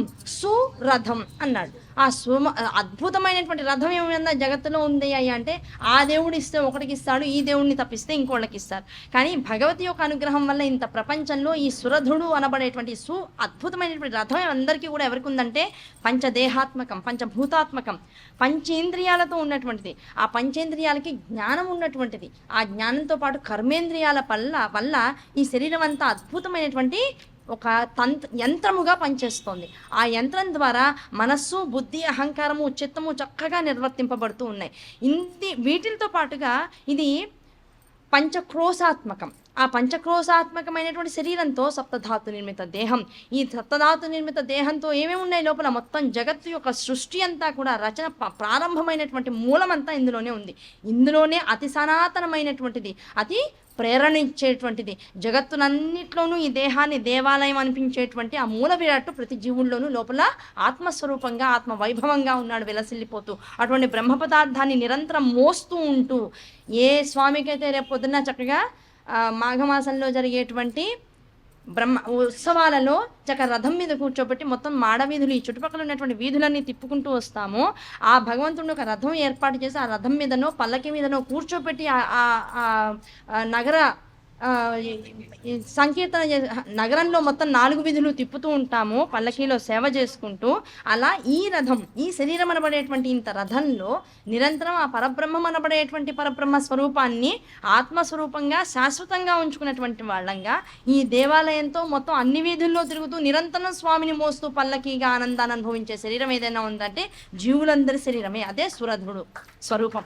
ఆ సురధ స్వరూపాన్ని వేసుకున్నటువంటి వాళ్ళం ఏం చేస్తాం? ఇంత అనుగ్రహం నాకుందని తెలిసి కూడా ఇంకా ఏదో నాకు దక్కలేదు, ఎవరో నన్ను మోసం చేశారు, ఏదో నేను దాచుకున్నాను అది నాకు కాకుండా పోయింది, వీళ్ళెలా ఉన్నారో వాళ్ళెలా ఉన్నారో, వాళ్ళు నన్ను మోసం చేశారు, వీళ్ళు నన్ను అన్యాయం చేశారు, వీళ్ళ వల్ల నేను తప్పులు చేస్తున్నాను, వీళ్ళ వల్ల నాకు దక్కకుండా పోయింది, నా ఆస్తి ఫలానా వాళ్ళు దోచేసుకున్నారు, ఈ బాధలతో ఉన్నటువంటి అత్యద్భుతమైనటువంటి శరీరాన్ని, దాని లోపల ఉన్నటువంటి భగవంతుణ్ణి మోయడం అనేటువంటిదే నీ కర్తవ్యం అనే విషయం మర్చిపోయి ఈ భౌతికమైనటువంటి బంధాలతోనూ లౌకికమైనటువంటి విషయాలతోనూ నిబిడీకృతమైపోయి ఈ జన్మని వృధా చేసేసుకుంటున్నావు. కనుక నువ్వు చేయాల్సిన పని ఏమిటి అనేటువంటిది ఆ సురధుడు మహారాజ్ అనేటువంటి వాడిని ఎగ్జాంపుల్గా చూపిస్తూ మొత్తం ఈ దేవి సప్తసతీ భాగంలో అత్యద్భుతమైనటువంటి సాధనా మార్గాన్ని జీవులందరికీ సురధుడు అనేటువంటి వాడిని ఏర్పాటు చేసుకుని ఇచ్చాడు. సమాధి అనబడేటువంటి వాడు ఎలాంటి వాడు? వైశ్యుడు. ఆ వైశ్యుడు ఏం చేస్తున్నాడు? ఈ జగత్తులో ఈ అత్యద్భుతమైనటువంటి రథాన్ని నీకు ఇచ్చి, ఇంత దేహాన్ని నీకు ఇచ్చి దీంతో ఉద్ధరింపబడరా అని చెప్తే లోపల కక్షలు, కార్పణ్యాలు అన్నిటినీ కూడా లోపల ఉంచేసేసుకుని ఎన్ని సంవత్సరాలైనా, ఎన్ని జన్మలు పట్టినా, ఏదో జన్మలో ఏదో వాసనామయమైనటువంటి క్షేత్రంలో ఎవరో నాకు శత్రువు కనుక ఈ జన్మలో మధ్యలో 1000 జన్మలు అయిపోయినాయి, అన్ని జన్మలు దాటి ఈ జన్మలో అప్పుడెప్పుడో జన్మలో ఉన్నటువంటి వాసనని అవధరించి ఎవరినో చూస్తే కారణాంతరం ఏ కారణం లేకుండా కూడా వాడిని చూస్తే నాకు విసుగొస్తుంది, కొంతమందిని చూస్తే విసుగు, కొంతమందిని చూస్తే ప్రేమ, కొంతమందిని చూస్తే అతి ప్రేమ, కొంతమందిని చూస్తే ఇంకా శత్రుత్వ భావన, అసలు వీడు మన కళ్ళ ముందు ఉంటే అసలు నాకు పనికిరాడనే భావన, ఏమీ కానీ వాళ్ళ పట్ల ఇలాంటి భావాలు కలుగుతున్నాయంటే జన్మజన్మల పర్యంతము నీలో కలిగినటువంటి వాసనలన్నింటినీ సమాధి చేసి వాటికి మోక్షము లేకుండా నిరంతరం నీలో ఉంచుకుని వాటిని పెంచి పోషించుకుంటున్నావు. నువ్వు పెద్ద ఏమంటారు దాన్ని, శ్మశానంగా ఈ శరీరాన్నంతటిని కూడా రకరకాల విషయాలతో నింపేసేసుకుని వాటి నుంచి విముక్తి పొందకుండా ఒక శ్మశానాన్ని నీలో పెట్టుకుని తిరుగుతున్నావు. శ్మశానాన్ని పట్టుకుని తిరుగుతావా? ఆ శ్మశానంలో ఉన్నటువంటి విషయాలన్నింటినీ కూడా తగలపెట్టేసేసి ఇంకా మరీ ఏ భూతప్రేతానికి జన్మజన్మాంతర పర్యంతాలుగా వచ్చేటువంటి ఆలోచనలకి, విచారణలకి, విషయాలకి సావు లేకుండా ఆ లోపల ఉన్నటువంటి పరబ్రహ్మతత్వాన్ని మోస్తూ సురధుడుగా నువ్వు ఉండిపోతావా? ఇది సమాధికి సురధుడికి మధ్య ఉన్నటువంటి తేడా. ఏ కక్షైనా, ఏ కార్పణమైనా, మనుషుల మధ్యలో రగిలేటువంటి ఏ భావనైనా సరే పరమాత్మ పాదాల ముందు వదిలేసి ఆ వాసన నుంచి బయటికి రాగలగడమే మనకి సమాధి అనబడేటువంటి ఆ మనిషి ద్వారా ఇచ్చినటువంటి అత్యద్భుతమైనటువంటి సంకేతం. కనుక ప్రేమ, బంధుత్వము, బాంధవ్యము, కోపము, శత్రుత్వము, ఈ 5-6 నుంచి మనిషి వెంటనే బయటకు వచ్చేసారు. అవి పట్టుకుని కూర్చున్నావా అవే నిన్ను కప్పెట్టేస్తాయి, నీకు తెలియకుండా కప్పెట్టేస్తాయి. ఎలాంటిది అంటే ఎడారిలో ప్రయాణం చేస్తున్నా, ఒక నిమిషము ఆ ఎడారిలో చల్లగా ఉంది, అలసిపోయాను కదా అని ఒళ్ళు మరిచిపోయి కాసేపు పడుకున్నా, తెల్లారేటప్పటికి ఎక్కడ ఉంటావు? తెలియకుండానే ఇసుక నిన్ను కప్పేస్తుంది. ఆ ఇసుక అనేటువంటిదే ఈ మాయాజనితమైనటువంటి జగత్తు. నిన్ను తెలియకుండానే నువ్వు అనుకుంటావు నేను కాసేపు కళ్ళు మూసుకున్నానండి అనుకుంటావు. ఆ కళ్ళు తెరిచేటప్పటికి ప్రపంచం నీకు కనబడదు. నువ్వు సమాధి స్థితిలో వెళ్ళిపోతావు. ఆ సమాధి ఎలాగా? పూర్ణమైనటువంటి యోగ స్థితిలో కాదు, అవాంతరమైనటువంటి సుఖాన్ని అనుభవిద్దామనేటువంటి ఆ తాపత్రయంలో సమాధి స్థితిని పొందుతూ ఉంటావు. సుఖం కోసం లాలస అనేటువంటిది జీవులందరినీ సమాధి స్థితిలో ఉంచేస్తుంది. ఆ సమాధి కాదు కావాల్సింది. యోగ సమాధిలోకి వెళ్ళి ఆ పరబ్రహ్మం అనేటువంటిది ఏ హృదయస్థానంలో నిరంతరం తిరుగుతూ ఉందో ఆ పరబ్రహ్మతత్వాన్ని తెలుసుకునేటువంటి స్థితిగా సమాధి స్థితిలోకి వెళ్ళి నువ్వు నిత్య చైతన్య స్వరూపిణిగా పరమేశ్వరులోకి ఐక్యమైపోగలిగేటువంటి ఆ యోగ స్థితిని పొందాలి. అంతే తప్ప ఈ లౌకికమైనటువంటి బంధనాలతోనూ సమాధి చెందకు అనేటువంటిది ఈ 2 క్యారెక్టర్స్ ద్వారా మనకి దేవి సప్తసతి అనేటువంటి 700 శ్లోకాలు చెప్తూ ఉన్నాయి. సుమేధ అనబడేటువంటిది గురుస్థానంలో ఉంది. ఇదే తాత్పర్యం మనకి తారాశశాంక స్వరూపంగా విన్నాం. ఆ సుమేధుడే బృహస్పతి స్వరూపం. ఆ బృహస్పతి బ్రహ్మజ్ఞాన స్వరూపం. ఆ సుమేధుడి ద్వారా ఎటువంటి సంకల్పాలనైతే స్వీకరిస్తావో దాన్ని యథాతథంగా కనుక బుద్ధితో ప్రేరకం చేసుకుని నువ్వు విన్నట్లయితే నీకు ఇవ్వబడినటువంటి సప్తధాతువుల్లో మేధ, శుక్ల, మజ్జ, ఎముక, దాంతోపాటు మాంసము, దాంతోపాటు ఉండేటువంటి రక్తము, చర్మము, ఇవన్నీ కూడా 7 సప్తధాతువులుగా చెప్పబడుతూ ఉంటాయి. ఆ సప్తధాతువుల్లో ఉన్నటువంటి ఆ మేధయే ఇక్కడ సుమేధ మహర్షిగా వచ్చి మనలో ఉండేటువంటి జీవ చైతన్యానికి మనకి అర్థమయ్యేలా చెప్పేటువంటి గురుస్వరూపం. కనుక వీళ్ళ ముగ్గురుతో మొత్తం జగత్తులో ఉన్నటువంటి మాయాజనితమైనటువంటి జగత్తులో ఉన్నటువంటి విషయాలన్నింటినీ అర్థమయ్యేటట్టు చెప్పి మన కథ మనల్ని వినమంటే వినం. నువ్వు ఈ తప్పు చేసావు, నువ్వు ఆ తప్పు చేసావు అని వేలెత్తి చూపిస్తే ప్రతి వాడికి బాధేస్తుంది. వాడి జీవితం చూడు, వాడు ఎలా ఉన్నాడు అంటే ఎవరికి వాళ్ళు దాంతో మనం కంక్లూడ్ అవుతుంటాం. ఓకే, ఇందులో నా లక్షణాలు ఉన్నాయి, బయటికి చెప్పుకోవడానికి ఇష్టపడం. ఆ బయటికి చెప్పుకోకుండా ప్రతిదాంతో మనల్ని మనం కంపేర్ చేసేసుకున్నాం. ఓకే, ఈ లక్షణం నాలో ఉంది, ఈ లక్షణం నాలో ఉంది, నేను ఇలా మారాలి అనేటువంటి ఒక సంకల్పం వస్తుంది. ఆ సంకల్పం ఇలాంటి కథలు వింటూ నీ మనసులో క్షణకాలమైన మంచి సంకల్పం కనుక కలిగినట్లయితే ఆ సంకల్పము చేత నీ జీవితాన్ని మార్చి నిన్ను తనలో ఐక్యం చేసుకునేటువంటి అమ్మ రెడీగా ఉంది. కనుక అమ్మ ఉండగా నీకెందుకు ఈ బంధనాలతో నిన్ను నువ్వు బంధించుకునేటువంటి అవస్థలన్నిటి నుంచి బయటికి రా అని చెప్పేది అత్యద్భుతమైనటువంటి సురధ సమాధి సుమేధ సహితమైనటువంటి దేవి సప్తసతి స్వరూపం. అదే మనకి అద్భుతమైనటువంటి శ్లోకాలుగా వస్తాయి. జ్ఞానినామపి చేతాంసి దేవి భగవతీ సా బలాదా కృష్యమోహాయ మహామాయా ప్రయచ్చసి దుర్గే స్మృత హరిసి భీతిమశేష జంతో స్వస్థై స్మృత మతిమతీవ శుభాం దదాసి దారిద్ర్య దుఃఖ భయహారిణి కాత్వదన్య సర్వోపకారకరణాయ సదాధ్రచిత్త సర్వమంగళమాంగళ్యే శివే సర్వార్థ సాధకే శరణ్యే త్ర్యంబకే దేవి నారాయణి నమోస్తుతే సర్వస్వరూపే సర్వేసే సర్వశక్తి సమన్వితే భయేభ్యస్త్రాహినో దేవి దుర్గే దేవి నమోస్తుతే శరణాగత దీనార్థ పరిత్రాణ పరాయణే సర్వస్యార్తి హరే దేవి నారాయణి నమోస్తుతే రోగానశేషాం నపహంసి తుష్టాం రుష్టాతు కామాన్ సకలానభీష్టాన్ త్వామాశ్రితానాం న విపన్నరాణాం త్వామాశ్రితాం హ్యాశ్రయతాం ప్రయాతి సర్వబాధా ప్రశమనం త్రైలోక్యస్యాఖిలేశ్వరి ఏవమేవ త్వయా కార్యం అస్మద్వైరి వినాశనం. ఈ 7 శ్లోకాల్లో 700 శ్లోకాలు చదవగా ఏ సప్తసతి అనుగ్రహమైతే కలుగుతుందో, సర్వ మోహముల నుంచి విడిపడతావో, ఈ 7 శ్లోకాల్లో అంత సారాంశాన్ని పెట్టి ఈ 7 శ్లోకాలు నిత్యము ఎవడు చదువుకుంటాడో, దుర్గా మహాదేవి అద్భుతమైనటువంటి చరిత్రను ఆధారంగా చేసుకుని ఈ చరిత్రను తెలుసుకుని ఎవరైతే చదువుకుంటారో అటువంటి వారికి ఈ మోహాంధకారాల వల్ల కలిగేటువంటి బాధలు నుంచి విముక్తి కలుగుతుంది. అదే వ్యాసుల వారు అద్భుతంగా జనమేజయుడికి ఇచ్చేస్తారు. ఇది సురధుడి యొక్క కథ, ఇది సుమేధుని యొక్క కథ, ఇది సమాధి యొక్క కథ. ఈ కథను తెలుసుకున్న తర్వాత ఏం చెప్పాడు? జనమేజయుడికి ఆనందం కలిగింది. అయ్యా అద్భుతమైన విషయాలు చెప్పారండి, చాలా ఆనందం కలిగింది. ఇక్కడికి 5వ అధ్యాయం పూర్తి చేసుకున్నాం. 5 అధ్యాయాలు పూర్తయినాయి. ఇవాళ 6వ అధ్యాయంలోకి వెళ్తున్నాం. ఇవన్నీ కూడా దాదాపుగా ముందు 3 రోజుల పాటు మనం చెప్పుకున్నటువంటి తత్వ విచారణ ఏదైతే ఉందో ఆ తత్వ విచార అంతర్గతంగా టూకీగా చెప్పుకుంటూ వెళ్ళిపోయేటువంటి కథలు మాత్రమే. కనుక ఆ కథల్లో 6వ స్కందంలో 6వ అధ్యాయంలో వచ్చేటువంటి విధానాన్ని జాగ్రత్తగా చూస్తే ఇదంతా కూడా మంత్రఖండం. ఆ మంత్రఖండం యాక్చువల్గా స్టార్ట్ అయ్యేది ఎక్కడ? ఈ దేవి సప్తసతి అనబడేటువంటి 700 శ్లోకాలతో ఉన్నటువంటి ఇప్పుడు మనం చెప్పుకున్నటువంటి చరిత్ర అంతా కూడా మంత్రఖండమే. కానీ ఆ మంత్రఖండము యథాతథంగా కాకుండా కథగా కూడా మనం స్వీకరించవచ్చు. అసలు మంత్రం అంటే ఏమిటి? జనమేజయుడు అడిగాడు. అయ్యా ఇదంతా మంత్రఖండం అన్నారు, అద్భుతమైనటువంటి దేవి సప్తసతి అన్నారు. ఆ మంత్రము కథలా చెప్పారు. ఆ కథాంతర్గతంగా మంత్రంలో లోపాలు ఎలా వస్తాయో కూడా చెప్పండి. మంత్రం అని ఎందుకన్నాం? అసలు మంత్రం అంటే ఏమిటి? ఆ మంత్రం చేసేదేమిటి?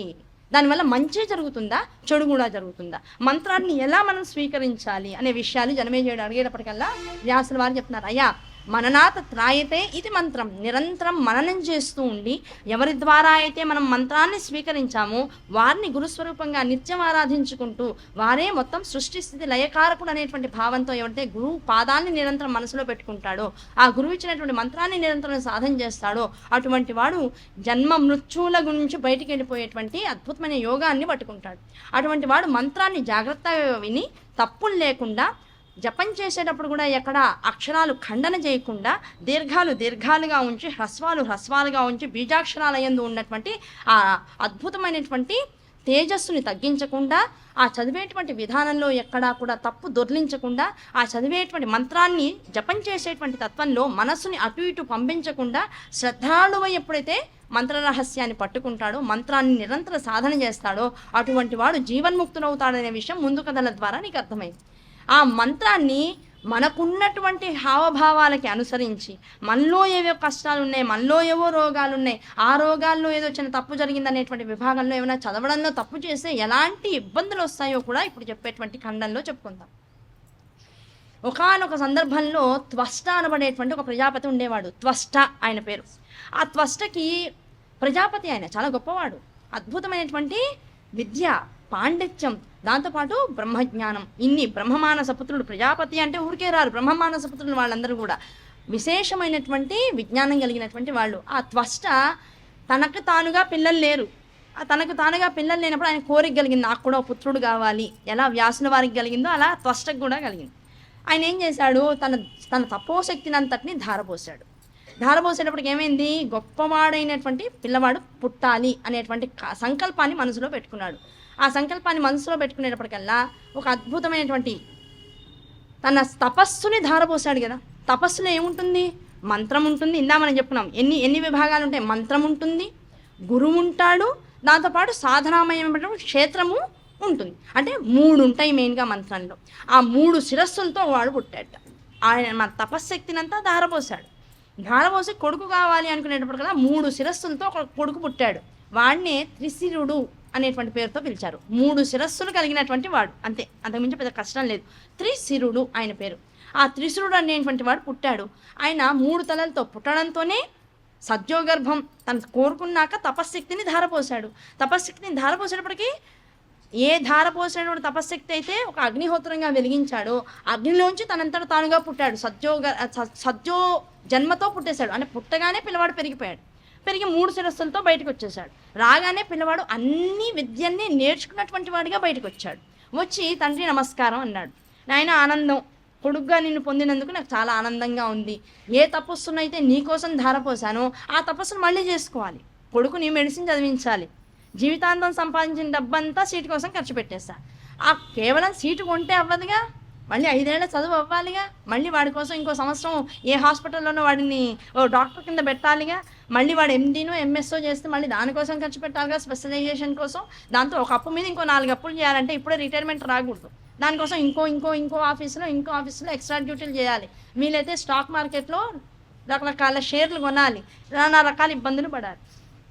నువ్వు దేనికోసం సంపాదించిన దాన్ని ఖర్చు పెట్టావో దాని నిమిత్తంగా నువ్వు ఉద్ధరింపబడడానికి మళ్ళీ కాస్త సంపాదన చేసుకోవాలి. అదే తపస్సు అయినా సరే, లౌకికార్థంగా మాట్లాడుకునేటువంటి ధనమైనా సరే, ఏదైనా ఒకటే. నువ్వు ఉన్నంతకాలం ధనం కావాల్సిందే.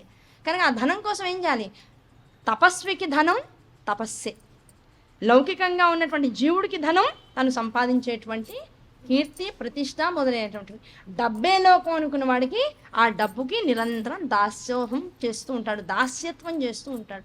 కనుక ఇక్కడ త్వష్టకి ఏది మూలము, తపస్సు మూలం. కనుక నాయన నీకోసం చాలా కష్టపడ్డాను నేను, నువ్వు నా కళ్ళకు కనపడ్డావు, చాలా ఆనందంగా ఉంది, నిన్ను చూస్తే ప్రశాంతంగా ఉంది. నా తపస్సు ధారపోసానేటువంటి బాధ, అయ్యో నా తపస్సు పోయింది అనే బాధ నాకు లేదు. మళ్ళీ నేను తపస్సు చేసుకుంటూ ఉంటా. నీ లోపల నీకేమన్నా మంచి చెడు కావాలంటే నన్ను అడుగుతూ ఉండు, నేను చెప్తా. నాకు చెప్పకుండా జాగ్రత్తగా చెప్పండి, నాకు చెప్పకుండా జీవితంలో ఎలాంటి అడుగులు తీసుకోకు. ఏ విషయమైనా సరే ముందు నాకు చెప్పు, నా అనుమతి తీసుకో, నేను ఓకే అంటే ముందుకెళ్ళు. కారణం ఏమిటంటే నీకు విద్యాపరమైనటువంటి ఉన్నతి ఉంది. నీ అంతటా నువ్వు పుట్టావు, నువ్వు ప్రపంచాన్ని చూడలా. నేను తపస్సు సాత్వికమైనటువంటి బుద్ధితో చేశా. ఆ సాత్వికంలో ప్రపంచంలో ఉండేటువంటి మనుషుల గుణాలు, వాళ్ళ వ్యతిరేకతలు, వాళ్ళ వెనకాల చేసేటువంటి కుతంత్రాలు ఏమీ కూడా అందులో చూపబడలేదు. దానివల్ల నీకు అసలు ఈ విషయాలు ఏమీ తెలియవు. నువ్వు అయితే ఒక తలతో చక్కగా వేదాన్ని చదువుకుంటూ ఉంటావు, ఇంకో తలతో ఏ హోమయాగాది క్రతువులైతే చేశావో ఆ హోమయాగాది క్రతువుల ద్వారా పొందినటువంటి సోమరసాన్ని స్వీకరిస్తూ ఉంటావు. మూడో తలతో లౌకికంగా జన్మనెత్తి ఉన్నావు కనుక, ఈ దేహంతో ఉన్నటువంటి వాడు కనుక నిన్ను ఎవరైనా పలకరిస్తే వాళ్ళని నువ్వు పలకరిస్తూ ఉంటావు. అంటే లౌకికమైనటువంటి వ్యవహారాలన్నీ ఒక తల మాట్లాడుతుంది. ఇంకో తల యజ్ఞయాది క్రతువుల ద్వారా వచ్చేటువంటి సోమరసం, అంటే మనకి ఇచ్చేటువంటి తీర్థం, అంత మించి ఇంకేలా దాని గురించి అనవసరమైన తప్పును మాట్లాడొద్దు. మనకి గురువు గారు అభిషేకం అంతా చేసిన తర్వాత ఏం చేస్తారు? తీర్థం ఇస్తారు. ఆ తీర్థమే సోమరసం.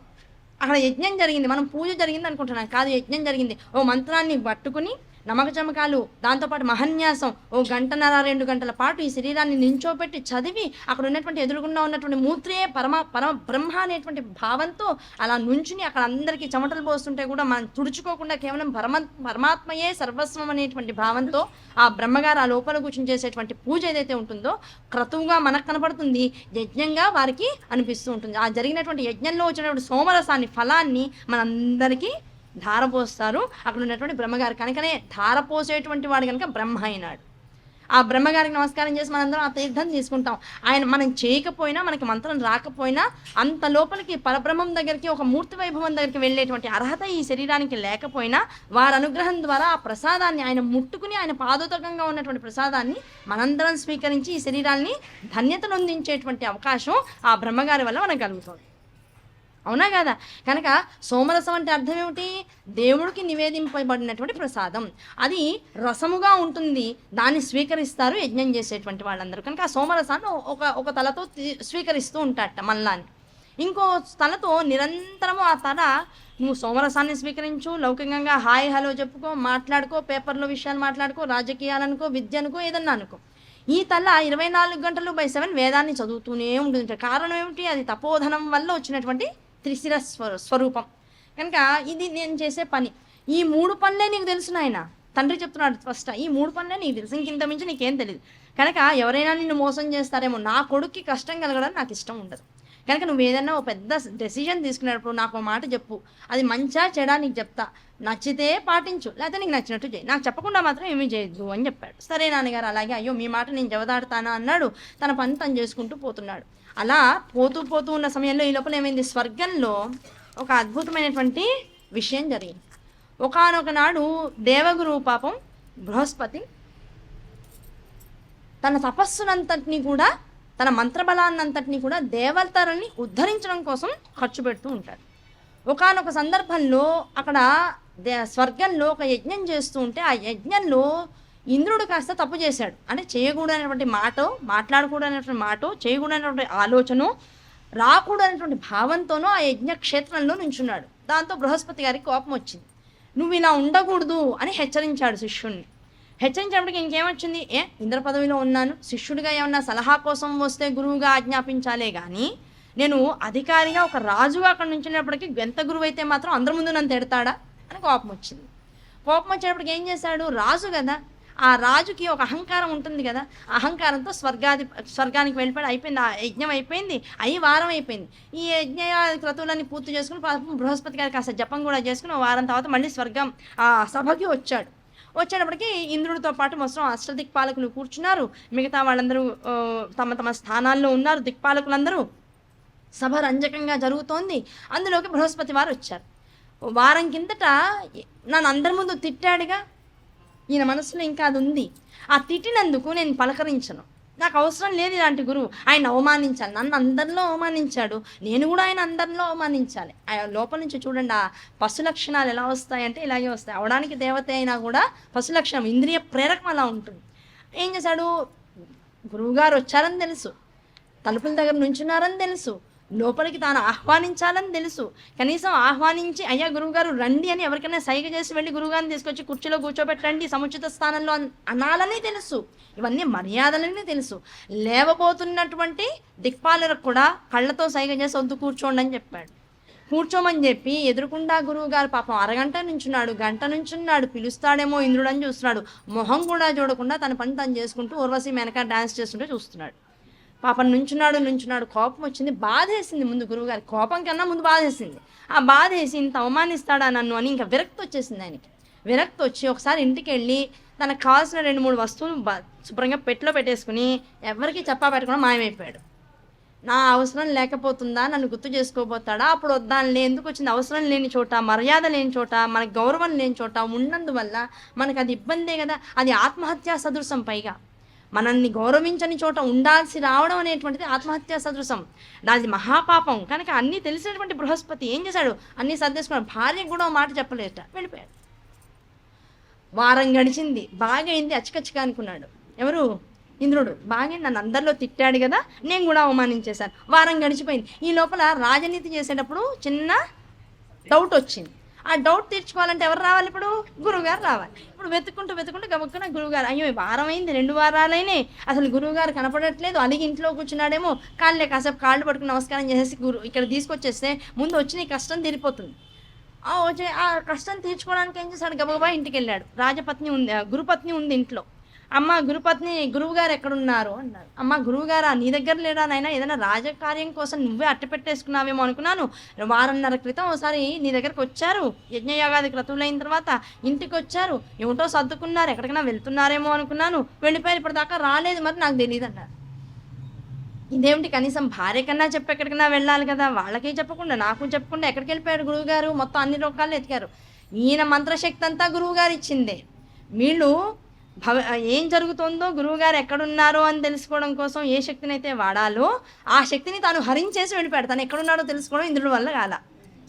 తలుపు తెరవడం, గుళ్ళానికి తాళం, ఏ తాళం పడుతుందో చెప్పడం, ఆ తాళానికి అధిపతి అయినటువంటి వాడికి, రోజు తాళాలు వేసుకుని వెళ్ళే వాళ్ళకి చెప్పకుండానే ఆ తాళం ఇలా స్పర్శించగానే ఇది రూమ్ తాళం తెలిసిపోతుంది. వీళ్ళందరికీ జ్ఞానం ఇచ్చిన గురువుకి ఏ తాళాన్ని ఎప్పుడు వేసేయాలో, ఏ తాళాన్ని ఎప్పుడు తీయాలో బాగా తెలుసు. ఆయన ఏం చేశాడు, ఏ జ్ఞాన నేత్రంతో అయితే తను ఎక్కడున్నాడో తెలుసుకుంటాడేమో శిష్యుడు, అనవసరంగా మనసు అసలే బాగాలేదు, ఇప్పుడు వాడిని చూసి వాడు చెప్పే కళ్ళబొల్లి మాటలు వినడం నాకేం ఇష్టం లేదు కనుక వాడు అసలు నన్ను కనుక్కోకుండా ఉండాలనేసి ఆ జ్ఞానాన్ని హరించేసి ఎక్కడికో వెళ్ళిపోయాడు. అర్థమైపోయింది, ఇంద్రుడికి అర్థమైపోయింది, ఓహో ఈయన నా మీద కోపం వచ్చి ఇక్కడ నుంచి వెళ్ళిపోయాడు. ఇప్పుడు రావాలంటే ఎక్కడున్నాడో నాకు తెలియాలి అంటే అసలు అది ఆ స్పర్శ నాకు కలగట్లేదు కనుక ఆయన ఎప్పుడు అనుగ్రహిస్తే అప్పుడు వస్తాడు. ముందు స్వర్గంలో పెద్ద ఇబ్బంది వచ్చింది, ఆ ఇబ్బందికి సలహాదారుడు ఎవరన్నా ఉండాలి. పైగా స్వర్గానికి మూలం ఏమిటయ్యా అంటే గురువే. ఎందుకంటే స్వర్గం లాంటివి భూలోకం తప్ప మిగతా లోకాలన్నీ కూడా అమ్మవారి అనుగ్రహంతో నడుస్తున్నా అవి విశేషమైనటువంటి ఆనందోల్లాసాలతో ఎప్పుడు నిలవాలి అంటే, ఆనంద క్షేత్రాలుగా ఉండాలి అంటే మంత్రబలం ఎప్పుడు కూడా ఉండాలి. ఆ మంత్రం నిరంతరం చేస్తూ వాసుల్ని, స్వర్గాన్ని, కింద శుక్రాచార్యుల వారు పాతాళ లోకాన్ని, అందులో ఉన్నటువంటి రాక్షసుల్ని నిలబెట్టాలి అంటే వీళ్ళిద్దరికీ మంత్రశక్తి ఎక్కువ కావాలి. ఆ మంత్రం ఇప్పుడు లేదు, గురువు దగ్గర లేడు. ఈ విషయం ఎవరికైనా తెలిసిందా, మంత్రబలం లేనటువంటి చోట విజయం తొందరగా సాధించవచ్చు, రాక్షసులు మన మీదకి వచ్చేస్తారు. ఆ భయంతో ఏం చేశాడు, ఇప్పుడు అర్జెంటుగా గురువు కావాలి. ఎవరున్నారు గురువు, బృహస్పతి లాంటి బుద్ధి, దాంతోపాటు అంత మంత్రశక్తి, ఇవన్నీ ఉన్నటువంటి గురువు ఎవరైనా ఉన్నారా అని ముల్లోకాలు అన్ని వైపులకి అందరినీ, దిక్పాలకులందరినీ, ఇగో మీరు ఈ దిక్కు కదా అన్ని వైపులా వెతకండి, బృహస్పతి అంతటి వాడు ఎక్కడైనా కనబడితే నాకు చెప్పండి అన్నాడు. అందరూ వెతికారు. ఇప్పుడు ఏం గుర్తొచ్చింది అందరికీ కూడా, ఈ త్వష్ట అనబడేటువంటి ప్రజాపతికి యజ్ఞ ఫలంగా తన తపస్సుని ధారపోస్తే త్రిశురుడు అనేటువంటి వాడు కొడుగ్గా లభించాడు. ఆయనకు అత్యుత్తమమైనటువంటి విద్య ఉంది, అది మంత్రబలము, తపోశక్తి, ఇవన్నీ కలగాపులమైనటువంటివి. పైగా ఒక శిరస్సుతో 3 శిరస్సులట, ఒక శిరస్సుతో నిత్యము వేదాన్ని చదువుతాట, ఇంకో శిరస్సుతో నిజంగా సోమరసాన్ని నిరంతరం తాగుతూ ఉంటాట, ఇంకో శిరస్సుతో లౌకికమైనటువంటి కార్యక్రమాలన్నీ చూసుకుంటాట. ఇంతకు మించిన వాడు మనకి దొరకడు. మొత్తం అష్టదిక్పాలకులు అందరూ వచ్చి చెప్పేశాడు ఇంద్రుడికి, అయ్యా త్రిశురుడు అంటే ఒకనే, బాగానే ఉందిలే చూద్దాం ఆలోచిద్దాం లిస్టులో రాయండి అన్నాడు. ఇంకో దిక్పాలకుడు వచ్చాడు, అయ్యా త్రిశురుడు అన్నాడు. మళ్ళీ ఇంకోటి రాశాడు. అలా 8 మంది త్రిశురుడు పేరే చెప్పారు. అమ్మాయి అయితే మన గురువు గారు అంతటి వాడు దొరికేశాడు, ఇంకేముంది మన ఫలం పుచ్చింది, ఆయన పిలుచుకుని రండిరా అన్నారు. అయ్యా మేము వెళ్తే బాగోదు, నువ్వే వెళ్ళానన్నారు. సరే పద నేనే వెళ్తానన్నాడు. వజ్రాయుధధారిగా త్రిశురుడి దగ్గరికి ప్రత్యక్షమయ్యాడు. అయ్యి స్వామి, మా గురువు గారు దేశాంతరం కొన్ని పనుల మీద వెళ్ళాడు అని చెప్పాడు. అబద్ధం చెప్తున్నావు, ఈయనకన్నీ తెలుసుగా. ఇంద్రుడు అబద్ధం చెప్పంగానే త్రిశురుడు అన్నాడు, అబద్ధం చెప్తున్నావు, నీ మీద అలిగి అసలు ఎక్కడున్నాడో కూడా తెలుసుకునేంత స్థితిలో ఆయన మాయమైపోయాడు. నెక్స్ట్ ఏంటి చెప్పు అన్నాడు. ఆ గురువు గారు మా దగ్గర లేరు గనక మంత్రశక్తి మా స్వర్గానికి తగ్గుతోంది కనుక ఈ విషయం పొరపాటున రాక్షసులకి తెలిసిందంటే వాళ్ళందరూ మమ్మల్ని స్వర్గం నుంచి పంపించేస్తారు. కనుక మమ్మల్ని రక్షించడం కోసం మా గురుస్థానాన్ని కొన్నాళ్ల పాటు మా గురువుగారు మళ్ళీ తిరిగి వచ్చే కాలం దాకా మీరు వచ్చి ఆ భర్తీని పూర్తి చేయాలి, ఇది మా విన్నపం అన్నాడు. సరే ఒక నిమిషం ఆగు, ముందు తండ్రి దగ్గరికి వెళ్ళి ఆయన ఏం చెప్పాడు, నీ జీవితంలో ఎటువంటి విషయం వచ్చినా రోజువారీ సంఘటనలలో ముందు వచ్చి నాకు చెప్పు, నేను ఓకే అన్న తర్వాతనే ఏదన్నా అప్పుడు నీ నిర్ణయం తీసుకో, నేను చెప్పినట్టు చేయమని నా ఉద్దేశం కాదు, ప్రతిదీ ముందు నాకు చెప్పు అన్నాడు. సరే త్వష్ట దగ్గరికి వెళ్ళారు. నాన్నగారు ఇంకో ఫలానా స్వర్గం నుంచి ఇంద్రుడు వచ్చాడు, వాళ్ళ గురువు గారి స్థానంలో నన్ను కొన్నాళ్ళు ఉండమంటున్నాడు, వెళ్ళమంటారా? వాడు పరమ దుర్మార్గుడు నాయన. త్వష్ట వెంటనే చెప్పాడు, ఇంద్రుడా పరమ దుర్మార్గుడు, ఉచ్చన్నీచం తెలీదు, ఇంద్రియాలని తిట్టుకోవడమే, ఇంద్రుడిని కాదు సుమా, ఇంద్రుడి వైపుకి మనస్సు వెళ్ళకని మన ఇంద్రియాలు బాగున్నట్టే ఉంటాయి, సభలో ఉండి ప్రవచనం విన్నట్లే ఉంటాయి, కానీ తెలియకుండా వెనకాల గోతులు కూడా చదువుతూ ఉంటాయి మనస్సుతో. కనుక ఇంద్రియాలని నమ్మదు. అందుకనే వెంటనే చెప్పాడు త్వష్ట. ఏం చెప్పాడు, అన్ని త్వష్ట అంటే అర్థం ఏంటి, అన్ని దర్శించగలిగినటువంటి వాడు. ఆ త్వష్ట కనుక వెంటనే ఏం చేశాడు, అయ్యా వాడంత పరమ దుర్మార్గుడు లేడు, మాయ మాటలు ఉన్న గురువు బృహస్పతి లాంటి ఉన్నతమైనటువంటి గురువునే రాజ్యం నుంచి పంపించేసేసాడు, అవమానిస్తూ ఉంటాడు, ఎవరిని పడితే వాడిని కనికరం లేకుండా ఎలాంటి ఆలోచన లేకుండా చంపేస్తూ ఉంటాడు, వాడికి అధికారం తప్ప ఇంకేం అక్కర్లా, కనుక జాగ్రత్త, రమ్మంటాడు, తర్వాత నిన్ను మోసం చేస్తాడు, ఎటు కాకుండా వదిలేస్తాడు, నువ్వు నాకు పుత్రుడివి, నిన్ను పొందడం కోసం నా తపశక్తిని అంతా ధారపోసుకున్నా, నువ్వు దూరం అయితే నేను బతకలేను, కనుక నేను ఒకడు ఉన్నాననేటువంటి ఆలోచన ఎప్పుడు మనసులో పెట్టుకుని నువ్వే నిర్ణయం తీసుకుంటావో తీసుకుని, ఒకవేళ నీకు వెళ్ళాలనిపిస్తే వెళ్ళి జాగ్రత్తగా పని పూర్తి చేసుకుని జాగ్రత్తగా రా, అంతే తప్ప అనవసరం విషయాల్లోకి నువ్వు వెళ్ళకు నాయనా అని చెప్పాడు. మంచి సలహానే కదా.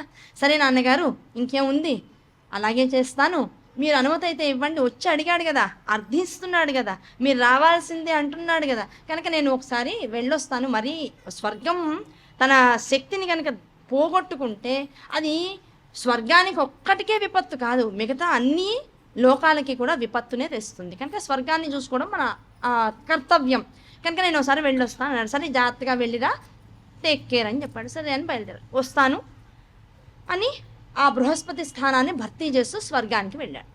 వెళ్ళిన తర్వాత అప్పుడు ఏం చేసింది, రోజు ఆ బృహస్పతి వారు ఎలా తన మంత్రశక్తిని అంతటిని కూడా ఈ స్వర్గము చక్కగా మెయింటైన్ చేయడానికి వాడుతున్నాడో అది వాడుతున్నాడు. దాంతోపాటుగా ఏ కష్టమైతే స్వర్గానికి వచ్చిందో ఆ లొసుగు చక్కగా బాగు చేశాడు. అకౌంట్స్లో ఏదో తేడా వచ్చింది, అది బాగు చేశాడు. అన్నీ అయిపోయినాయి, హ్యాపీగా ఉన్నారు. ఒకానొక సందర్భంలో రోజు యజ్ఞయాగాది క్రతువులు స్వర్గంలో జరుగుతూనే ఉంటాయి. ఆ యజ్ఞయాగాది క్రతువులు అయిన తర్వాత సోమరసం, ఇందాక మనం మాట్లాడుకున్న తీర్థప్రసాదాలు ఉంటాయి.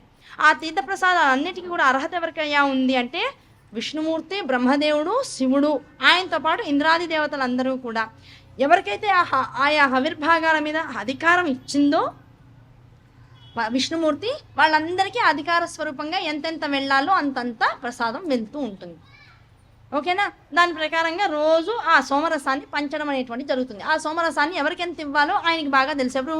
ఆ బృహస్పతి స్థానంలో ఉన్నటువంటి త్రిశిరుడికి, ఆయన ద్వారా మొత్తం అందరికీ పంచబడుతూ ఉంటుంది. అయితే ఒకానొక సందర్భంలో ఈ ఏదో జరుగుతోంది, సంథింగ్ ఈజ్ రాంగ్, ఎవరో తెలియనటువంటి వాళ్ళు స్వర్గంలోకి అడుగు పెడుతున్నారు, వెళ్తున్నారు అనే విషయం తెలుస్తోంది. ఇదంతటికీ కూడా కారణం త్రిశిరుడుట. ఏం చేస్తున్నాడో తెలుసుకోవాలి అనే ఒక చిన్న దూత నుంచి సమాచారం ఇంద్రుడికి వచ్చింది. ఇదేం జరుగుతుందో చూద్దామని చెప్పేసి ఇంద్రుడు కూడా జాగ్రత్తగా గమనిస్తూ ఉంటే ఈ త్రిశిరుడు ఒక చిన్న ఇబ్బంది ఎక్కడొచ్చిందంటే, త్రిశిరుడు యొక్క తండ్రి త్వష్ట దేవజాతికి సంబంధించిన వాడు, తల్లి రాక్షస జాతికి సంబంధించింది.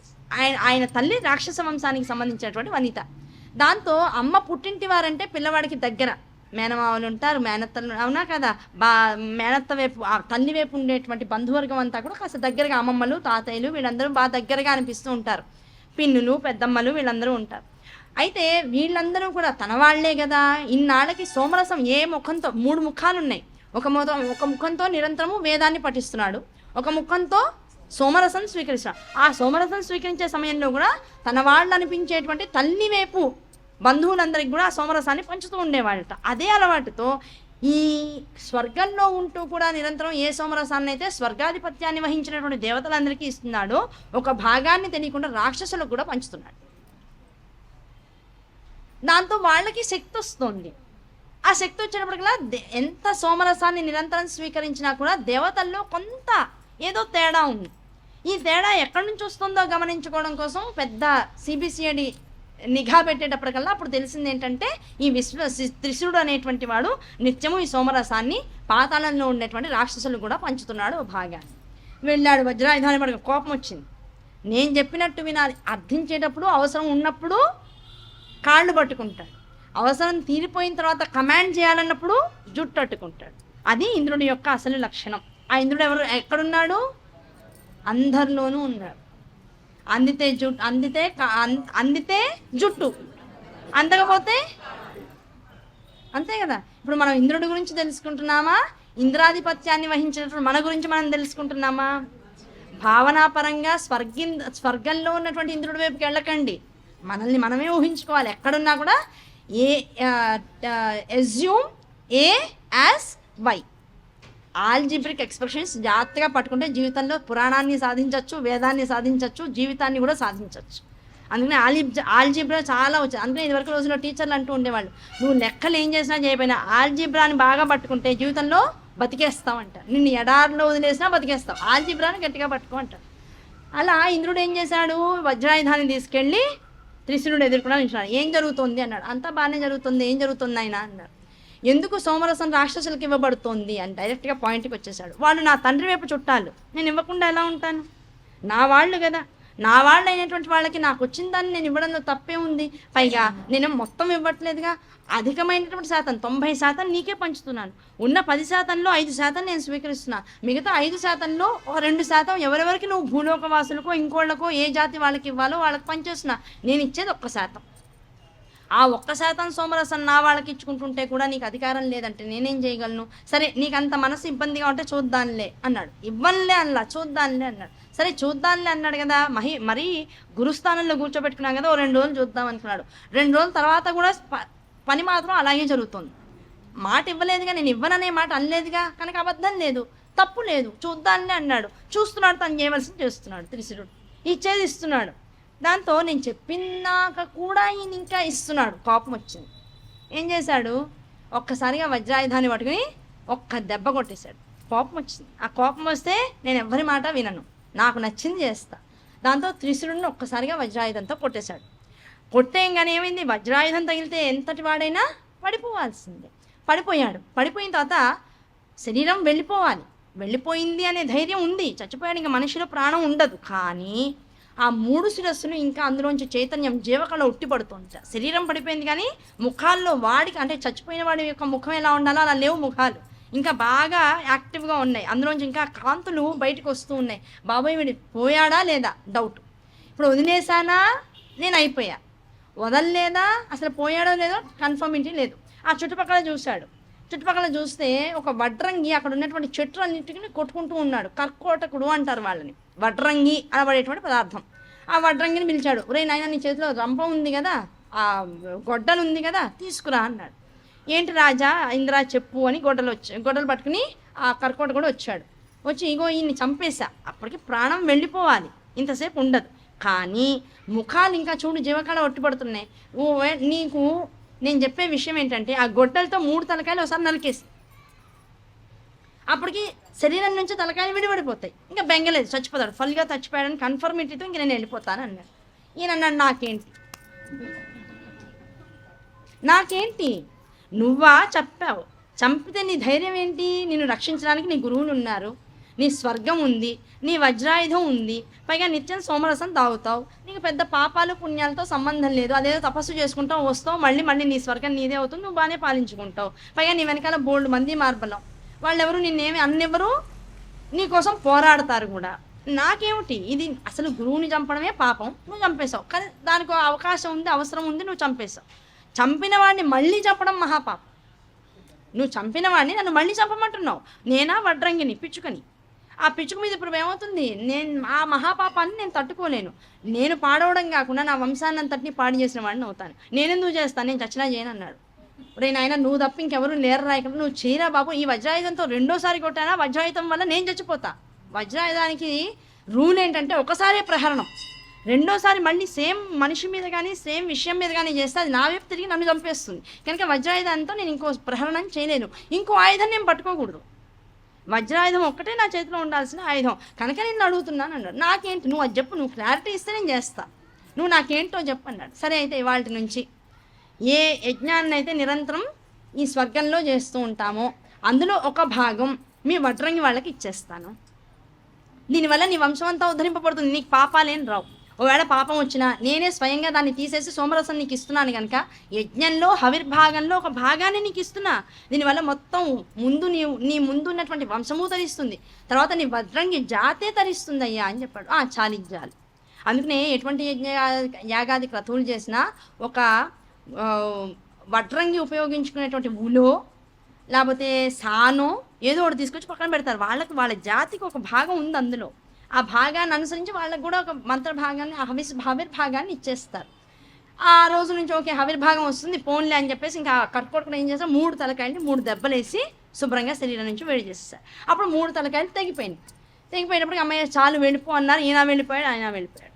ఇప్పుడు జరిగింది ఏమిటి, ఆ 3 తలకాయలు నిరంతరం సాధనలో ఉంటాయి కదా, ఆ సాధనలో ఉన్నటువంటి తలకాయల్లోంచి ఒక తలకాయలోంచి పిచ్చుకలు బయటకు వచ్చాయట. వేదపఠనం చేస్తున్నటువంటి తలకాయలోంచి పిచ్చుకలు పుట్టి పిచ్చుకలు బయటకు వచ్చాయట. సోమరసం తాగేటువంటి తలకాయ ఒకటి ఉంది, ఆ తలకాయలోంచి తీతువు పిట్టలు బయటకు వచ్చాయట. తీతువు పిట్టలు అంటారు, ఆ తీతువు పిట్టలు పైకి వచ్చాయి. దాంతోపాటు లౌకికమైనటువంటి మాట్లాడేటువంటి తలకాయలోంచి కౌసుకీ పిట్టలు అనేబడేటువంటి పిట్టలు బయటకు వచ్చేసాయి. ఈ 3 రకాల పిట్టలు మొత్తం 3 తలల్లోంచి బయటకు వచ్చాయి. ఇవి చేసే పని ఏమిటి, 3 లోకాల్లోనూ త్రిశిరుడు అన్నాం కదా, ఆ 3 లోకాల్లోనూ ఇంద్రుడు త్రిశిరుడిని చంపేశాడు అనే విషయాన్ని మొత్తం బహిర్గతం చేసేసాయి. మొత్తం ఎక్కడ పడితే అక్కడ అది టామ్ అయిపోయింది. ఏం టామ్ అయిపోయింది, త్రిశిరుడిని దొంగతనంగా ఇంద్రుడు చంపాడు, చంపించేశాడు 2 రకాలుగా. ఒకసారి తాను చంపాడు, రెండోసారి చంపబడ్డాడని కన్ఫర్మ్ చేసుకోవడానికి తలకాయ నరికించేశాడు. మొత్తం అన్ని లోకాల్లోనూ ప్రబలమైంది.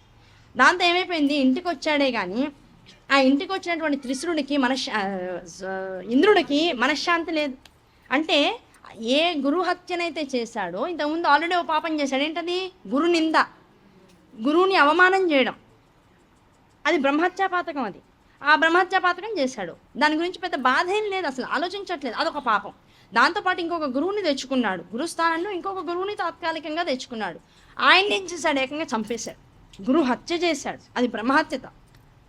ఆ బ్రహ్మహత్య చేసి పైగా ఏం చేశాడు, అది ఎవరికి తెలియకుండా ఉండడం కోసం చాలా కప్పెట్టడం ప్రయత్నం కూడా చేశాడు. కానీ ఈ పిచ్చుకల ద్వారా మొత్తం అన్ని లోకాల్లో 3 లోకాల్లోనూ తెలిసిపోయాక అయ్యో నేను తప్పు చేశాను అనుకున్నాడా, ఇది ఏమన్నా పాపమేమో, ఇప్పుడు నీ పాపం నన్ను ఏమన్నా చేస్తుందా అని భయం మాత్రమే పడుతున్నాడు.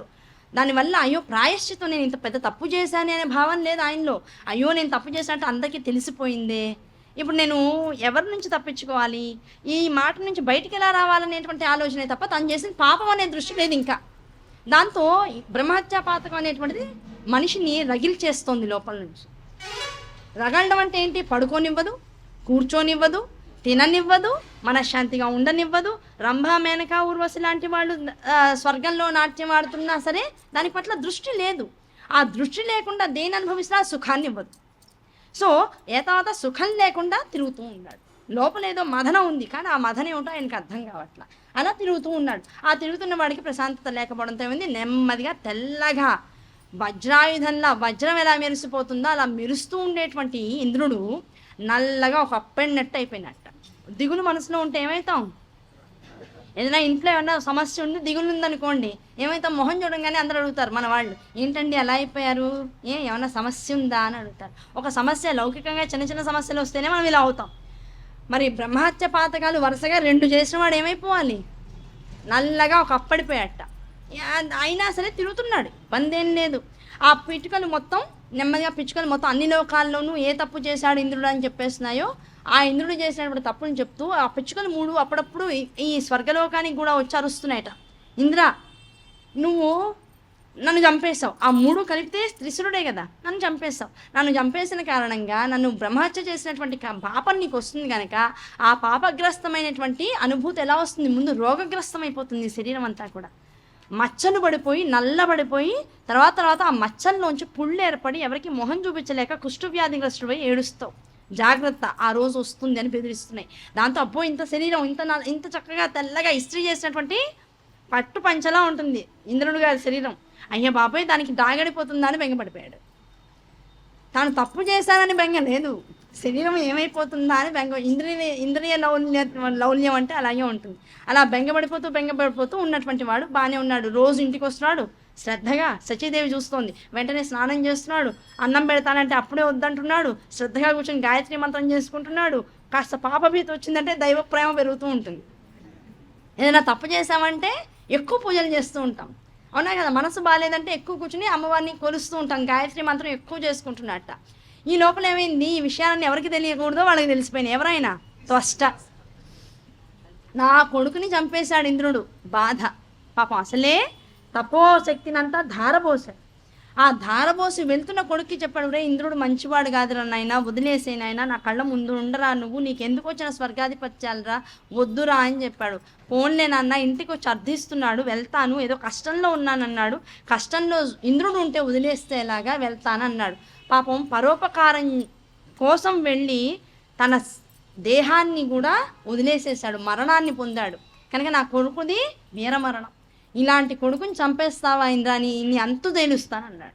తెలిసి ఏం చెప్పాడు, ఆ కొడుకు శవం అక్కడ పడుంది. ఎక్కడ చంపేశాడో అక్కడ అరణ్యంలో పడుంది.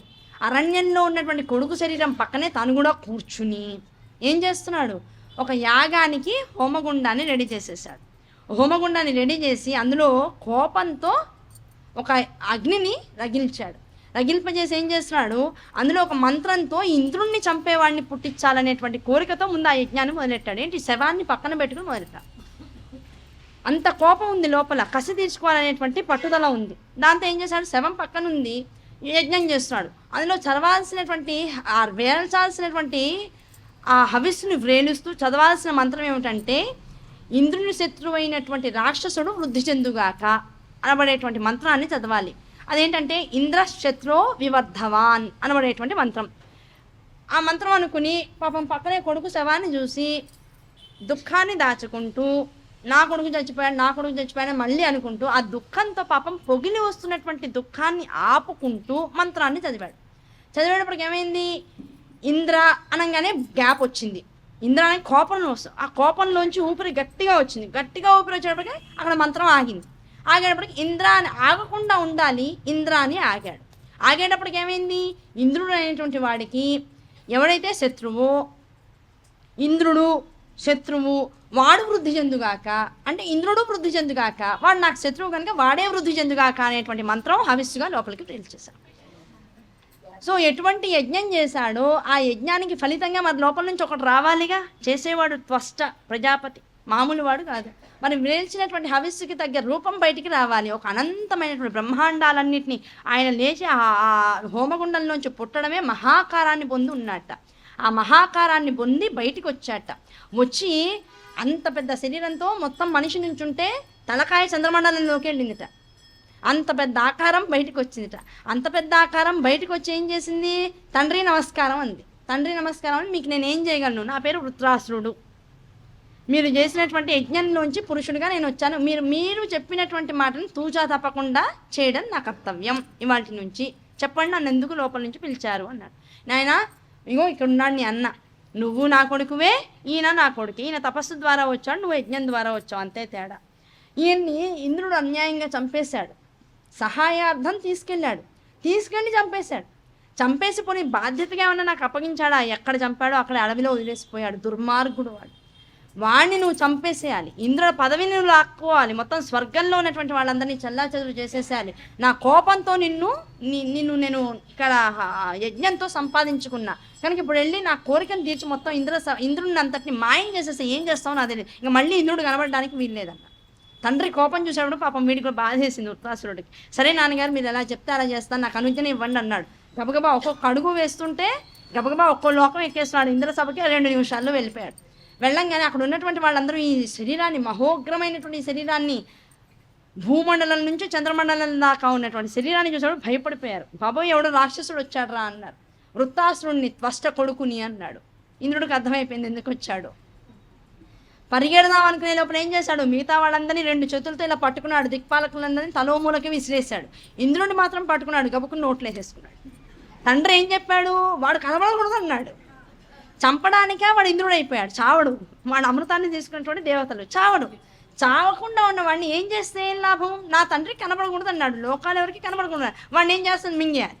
మింగేశాడు. లోపల శుభ్రంగా ఏ చాక్లెట్ లోపల వేసుకుని గబగబా పిల్లలు తల్లి ఎక్కడ వస్తుందో ఈ లోపల నవ్విలేదు కూడా మింగేసేయాలని తాపత్రయంతో ఎలా లోపల వేసుకుంటారో ఆ చాక్లెట్ వేసుకుని లోపల వేసేసి మింగేశాడు. అయిపోయింది, లోపలికి వెళ్ళిపోయాడు. ఆ లోపలికి వెళ్ళిన వాడు ఎంత భయభ్రాంతులకి లోనయ్యాడంటే వెళ్తూ వెళ్తూ వెళ్తూ బృహస్పతి వారు గుర్తొచ్చారు. ఇక్కడ అంటే కష్టం వచ్చినప్పుడు ఇప్పుడు ఎవరు గుర్తొస్తారు? గురువు గుర్తొస్తాడు. ఆ బృహస్పతి వారు ఒకానొక సందర్భంలో నారాయణ కవచాన్ని ఇచ్చాట. ఇంద్రుడికి నారాయణ కవచాన్ని ఇచ్చాడు. నాయన, నేను ఒకవేళ ఏదన్నా హడావిడిలో ఉంటే, నీకు నేను లేనప్పుడు ఏదన్నా ఒక ఆపద వస్తే నిన్ను నువ్వు రక్షించుకోవాలి కదా, నా ఉపదేశంగా ఈ నారాయణ కవచాన్ని ఇస్తున్నాను, తీసుకో. నువ్వు ఈ నారాయణ కవచాన్ని ఏ ఆపదలో స్మరించినా, చదువుకున్నా, జపం చేసుకున్నా నీకు వచ్చినటువంటి కష్టం నిన్ను నాశనం చేయదు. నువ్వు ఉన్నటువంటి స్థితిలో నిన్ను ఉంచుతుంది. తర్వాత ఎప్పుడప్పుడు నేను వచ్చి నేను రక్షిస్తా. నువ్వు పాడవకుండా, నీ శరీరం నశించిపోకుండా, నీకు విపత్తు రాకుండా, నీకు వేరే వేరే ఇబ్బందులు పొడసూపకుండా 4 దిక్కులు అష్టదిక్పాలకులు కూడా నిన్ను జాగ్రత్త చేసుకునేటువంటి అవకాశం ఈ నారాయణ కవచం ద్వారా నీకు ఇస్తున్నా, కనుక నువ్వు నారాయణ కవచాన్ని చదువుకో అనేటువంటి మాట గుర్తొచ్చింది. కడుపులోకి వెళ్ళిపోయాడు, మింగేశాడు, కడుపులోకి వెళ్ళిపోయాడు. కడుపులో ఏమవుతుంది? 5 నిమిషాల లోపల ఆమ్లాలు పుడతాయి, రసాయనాలు పుడతాయి. తిన్న ప్రతి వస్తువు పచనం కావాలి, అది దేహధర్మం. మరి లోపలికి వెళ్ళి యాసిడ్స్లో ముంచిపోతే ఏమవుతాడు? కరిగిపోతాడు. కరిగిపోవాల్సిన వాడు ఏం చేశాడు? ఒకానొక నరం ఏదో కనబడింది, ఎముకతో పాటు కూడా దాన్ని గట్టిగా పట్టుకున్నాడు, లోపలికి వెళ్లకుండా ఆగిపోయి ఇంకా నారాయణ కవచాన్ని చదువుకుంటూ బిక్కుబిక్కుమని కూర్చున్నాడు. బిక్కుబిక్కుమంటూ కూర్చున్నాడు. ఈ లోపల మింగేశాడు కదా, తండ్రి దగ్గరికి వచ్చాడు, ప్రశాంతంగా కూర్చున్నాడు. త్రిశురుడు వృత్రాసురుడు కూర్చున్నాడు. ఆనందంగా గడిచిపోతుంది. ఈ లోపల ఏమవుతుంది? దేవతలందరూ చూశారు. ఏమండి, మమ్మల్ని ఏమో చేతులతో తలో వైపుకు విసిరేశాడు. ఇంద్రుడిని ఏం చేశాడో అర్థం కావట్లేదు ఈ వృత్రాసురుడు. ఎక్కడికైనా విసిరేస్తే ఎక్కడో అక్కడ కనబడాలిగా, సముద్రంలోనో, నీళ్లల్లోనో, పర్వతాల్లోనో, ఎక్కడో అక్కడ అరణ్యాల్లోనో, ఎక్కడో అలో లక్షణ అంటూ పాపం చిరిగిపోయిన వస్త్రాలతో తిరుగుతూ ఉండాలిగా, ఎక్కడ కనబడుతుంది? అందరం తలో వైపుకి వెళ్ళాం, అన్ని దిక్కులు వెళ్ళాయి, అన్ని వైపులకి. ఆ దిక్కులకు ఉన్నటువంటి అధిపతులందరూ చూశారు, ఎక్కడా ఇంద్రుడు కనబడట్లా. ఎక్కడా కనబడిన వాడు ఎక్కడుంటాడు? చంపేశాడా? మరణం లేదు కదా. ఎక్కడున్నాడు ఇంద్రుడు? బ్రహ్మ దగ్గరికి వెళ్ళాడు. నాయన, ఇంద్రుడు కనబడట్లేదు స్వామి, మిస్సింగ్, ఏం చేద్దాం? బ్రహ్మ వెంటనే చెప్పాడు, ఎక్కడున్నారో నాకు తెలుసు. ఎక్కడున్నాడు? వృత్రాసురుడి కడుపులో ఉన్నాడు.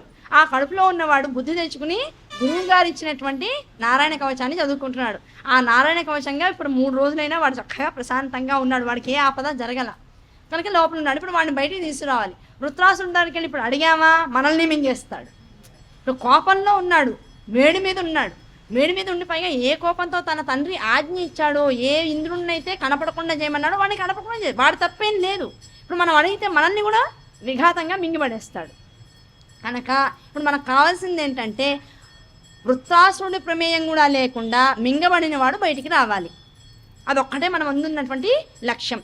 కనుక ఏం చేయాలి? ఇప్పుడు ఒక అద్భుతమైనటువంటి విషయాన్ని చేద్దాం. నా వైపు నుంచి ఈ వృత్తాసురుల్లోకి ఆవులింత అనబడే దాన్ని సృష్టి చేస్తా. అప్పటిదాకా ప్రపంచంలో ఆవలింత లేదు. నిద్రపోతారు, లేస్తారు, కానీ అనవసరమైన గ్యాసెస్ బాడీలో క్రియేట్ అవ్వకుండా ఉన్నాయి. ఏ మన కఫ, వాత, పిత్తములు ఏవైతే ఉన్నాయో సమంగా ఉండి అందరూ ఆరోగ్యవంతమైనటువంటి శరీరంతో ఉన్నటువంటి వాళ్ళు. ఎప్పుడైతే ఈ ఆవలింత అనే దాన్ని సృష్టించాడో, ఆవలింతతో ఏమైంది? పిత్తం అనేటువంటిది విశృంఖలంగా పెరగడం మొదలైంది. దాంతో ఎసిడిటీ ప్రాబ్లమ్స్ స్టార్ట్ అయినాయి. ఎసిడిటీ వల్లనే ఆవలింతలు వస్తాయి. లోపల అతిరిక్తమైనటువంటి గ్యాసెస్, అరగని పదార్థం ఏదన్నా ఉండిపోతే అది మల రూపంలో బయటికి రాకుండా ఉంటే ఆ మలము ఉపయోగపడదు శరీరానికి, కానీ లోపల ఉంటుంది. దానివల్ల అనవసరమైన గ్యాసెస్ పెరుగుతాయి. ఆ గ్యాసెస్ మీద ఎప్పుడైతే నువ్వు బరువు మళ్ళీ ఆహారాన్ని వేసావో అది ఆవలింత రూపంలోనో, ఒక త్రేణుపు రూపంలోనో, లేకపోతే అపానవాయువు రూపంలోనో బయటికి ఏదో వైపు నుంచి ఏదో ఒక రంధ్రం గుండా బయటికి రావాలి. నోటి నుంచి వచ్చింది ఆవలింత అవుతుంది. ఆవలింత వస్తుందంటే నువ్వేదో సరిగా ఆహారాన్ని సరిగా స్వీకరించాలి. నిద్ర వస్తుంది అనుకుంటారు, కాదు, అది కూడా ఒక అజ్ఞానమే. ఆవలింత వస్తుంటే నిద్ర రాదు, నీలో అనవసరమైన గ్యాసెస్ ఎక్కువ ఉన్నాయని అర్థం. నువ్వు తిండి తగ్గించాలి, ఉపవాసం చేయాలని అర్థమైంది. ఆవలింతను పుట్టించి ఏం చేశాడు? ఆ పుట్టించడం వృత్రాసురుడి మీద ప్రయోగం చేశాడు. ఓ ఆవలింత వెళ్ళి ఆయన ఆవాహన చేసుకో అన్నాడు. ఆవలింత వెళ్ళింది. ఒక్కసారి వృత్రాసురుడిని ఆవాహన చేసుకొని పెద్దగా ఒక్కసారిగా నోరంతా ఛాయ్ అన్నాడు.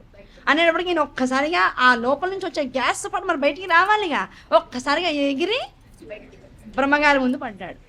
అయ్యో, లోపలికి వెళ్ళిపోయిన ఇంద్రుడు బయటికి వెళ్ళిపోయాడని మళ్ళీ వాడిని మింగడానికి మళ్ళీ వృత్రాసురుడు బయలుదేరితే అప్పుడు ఒక్క నిమిషం బ్రహ్మగారు బ్రహ్మలోకం నుంచి పద్మంలో పాటు అక్కడ ప్రత్యక్షమైన ఆయన వృత్తాసుడు, ఒక్క నిమిషం ఉండరా బాబు, నీకు నమస్కారం రా బాబు, ఇంద్రుడిని మింగేస్తే అంత తేలికైన విషయం కాదురా నాయన, నువ్వు నిమిషం ఆగు, నీకు కోపం ఉంది, నీకు కసి ఉంది, నీకు అన్నీ ఉన్నాయి కనుక వాటి నుంచి నేను ఏం చేస్తున్నానంటే నువ్వు స్వర్గానికి ఆధిపత్యాన్ని స్వీకరించు, ఇంద్రుడు నీకు సేవ చేస్తాడు. అలా అనగానే ఓ నిమిషం ఆగాడు. అమ్మ ఏదో సేవట ఇంద్రుడు చేస్తాట, ఓ నిమిషం ఆగాడు. అక్కడ కోపం ఓ నిమిషం ఆగింది. చెప్పాడు మళ్ళీ, ఇప్పుడు నేను చెప్పేది విను జాగ్రత్తగా, ఇంద్రుడు ఇవాళ నుంచి నీకు బానిస, నువ్వు స్వర్గంలో ఇంద్రుడు కూర్చునేటువంటి ఆధిపత్యం ఆ సింహాసనం మీద కూర్చో, నువ్వు ఎలా చెప్తే అట్లా వింటాడు ఇంద్రుడు. ఇది నా వైపు నుంచి నేను చేసినటువంటి ప్రమాణం, శపథం. ఏ ఇంద్ర వింటావా మాట అన్నాడు. వింటానండి గురు బ్రహ్మగారు, తప్పకుండా వింటానన్నాడు.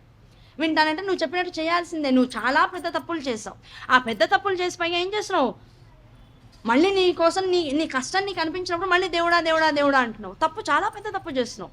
ఇదంతా ఎవరికి మెసేజ్? ఇక్కడ మనమే ఉన్నాం. అహం అహం అహం అనుకుంటూ ఉండండి. విడిగా అహం అంటే అహంకారం. తప్పు చేసిన వాళ్ళని అంత అహం అనుకుంటే అదన్నీ మనమే చేస్తున్నాం, ఇవన్నీ మనలో ఉన్నాయని అర్థం. కనుక ఎప్పుడైతే ఇది చెప్పాడో సరేనండి అలాగే అన్నాడు. అప్పుడు వృత్రాసురుడు మళ్ళీ ఏం చేశాడు, తండ్రి దగ్గరికి వెళ్ళాడు. అయ్యా నాన్నగారు మళ్ళీ ఇంద్ర పదవిని నాకు ఇస్తామంటున్నారు, సింహాసనం మీద కూర్చోబెడతామంటున్నారు, ఇవాళ నుంచి ఇంద్రుడు నాకు బానిసట, నేనేం చెప్తే అది చేస్తాట, నా కాళ్ళు నొక్కుతాట, నా మెడకాయ పిసుకుతాట, నాతో పాటు ఉంటాట, ప్రశాంతంగా నన్ను చూసుకుంటాట, నాకే కష్టం రాకుండా చూసుకుంటాట, ప్రమాణాల మీద ప్రమాణం చేస్తున్న పైగా బ్రహ్మగారు దానికి ఆధిపత్యాన్ని వహించారు కనుక నాకేం బెంగలేదు అనుకుంటున్నాను. నాయన వాళ్ళని నమ్మకరా బాబు, మళ్ళీ నువ్వు వాడి మాయలో పడుతున్నావు, నా పిల్లలందరూ వెళ్ళి ఎందుకు ఇంద్రుడు మాయలో పడుతున్నాడో నాకు అర్థం కావట్లేదు. ఏ ఇంద్రియాలనైతే కట్టుదిట్టం చేసి వశం చేసుకుని తపస్సు చేశాడో ఆ ఇంద్రియాలు ఇప్పుడు విజృంభిస్తున్నాయట త్వష్ట మీద. అందుకని పాపం ఇంద్రుడికి అందరూ లొంగిపోతున్నారు. అది ప్రతిదానికి వెనకాల ఒక తత్వరహస్యం ఉంటుంది.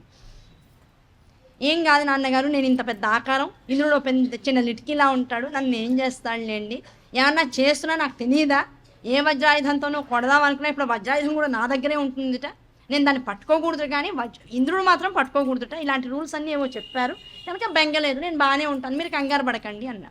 అయితే కొన్ని రూల్స్ పెట్టు, నీకు కొన్ని రూల్స్ ఇస్తాను, మీ అన్నయ్యకి ఇవి చెప్పడం మర్చిపోయా, దాంతో వాడిని పోగొట్టుకున్నా, ఇప్పుడు నిన్ను పోగొట్టుకోవడం నాకు ఇష్టం లేదు, నువ్వు ఎక్కడికైనా వెళ్తున్నప్పుడు నీ వెనక ఇంద్రుడు ఉండడానికి వెళ్ళలేదు, ఎందుకంటే నీ మరణం ఎక్కడుంది, నీ వెనక ఉంటుంది, వెనక నుంచి ఎవడన్నా వచ్చి దెబ్బేస్తే నువ్వు చచ్చిపోతావు, అది నీ మరణ రహస్యం, నీ తండ్రిని కనుక నాకే తెలుసు కనుక నీ వెనకాల ఎప్పుడు ఇంద్రుడిని ఉంచుకోకు, ఇంద్రుడే కాదు అసలు ఎవరూ నీ వెనకాల ఉండకూడదు, ఆ విషయాన్ని గమనించు. ఆ తర్వాత బ్రహ్మదేవుడు గారు ఇవన్నీ నీకు చేస్తున్నారు కదా, ఆయన్ని కొన్ని వరాలు అడుగు, నేను ఆ ఆధిపత్యం ఇంద్రుడి ప్లేస్ నేను తీసుకుని ఇంద్రుడిని క్షమించి అక్కడ కూర్చోవాలి అంటే నన్ను పగలు కానీ రాత్రి కానీ నా మీద ఎలాంటి ప్రయోగాలు చేయకూడదు, ఆ 2 పూట్ల నేను చావకుండా నాకు వరాన్ని కూడా నువ్వే ఈ బ్రహ్మగారు, ఆ అవకాశాన్ని నాకు ఇస్తే, ఆ వరాన్ని నాకు ఇస్తే నేను ఒప్పుకుంటా, దాంతోపాటు పగలు చచ్చిపోకూడదు, రాత్రి చెప్పు, నాకేం మరణం లేకుండా చెయ్యి, దాంతోపాటు ఈ పంచభూతాల్లో దేనివల్ల నాకు మరణం రాకూడదు, అగ్ని వల్ల, నీరు వల్ల, గాలి వల్ల, పంచభూతాల మిగతా వీటి అగ్ని, దాంతోపాటు భూమి క్షేత్రం దీనివల్ల, ఆకాశం వల్ల, ఈ పంచభూతాల వల్ల నాకు మరణ భయం అనేటువంటిది ఉండకూడదు.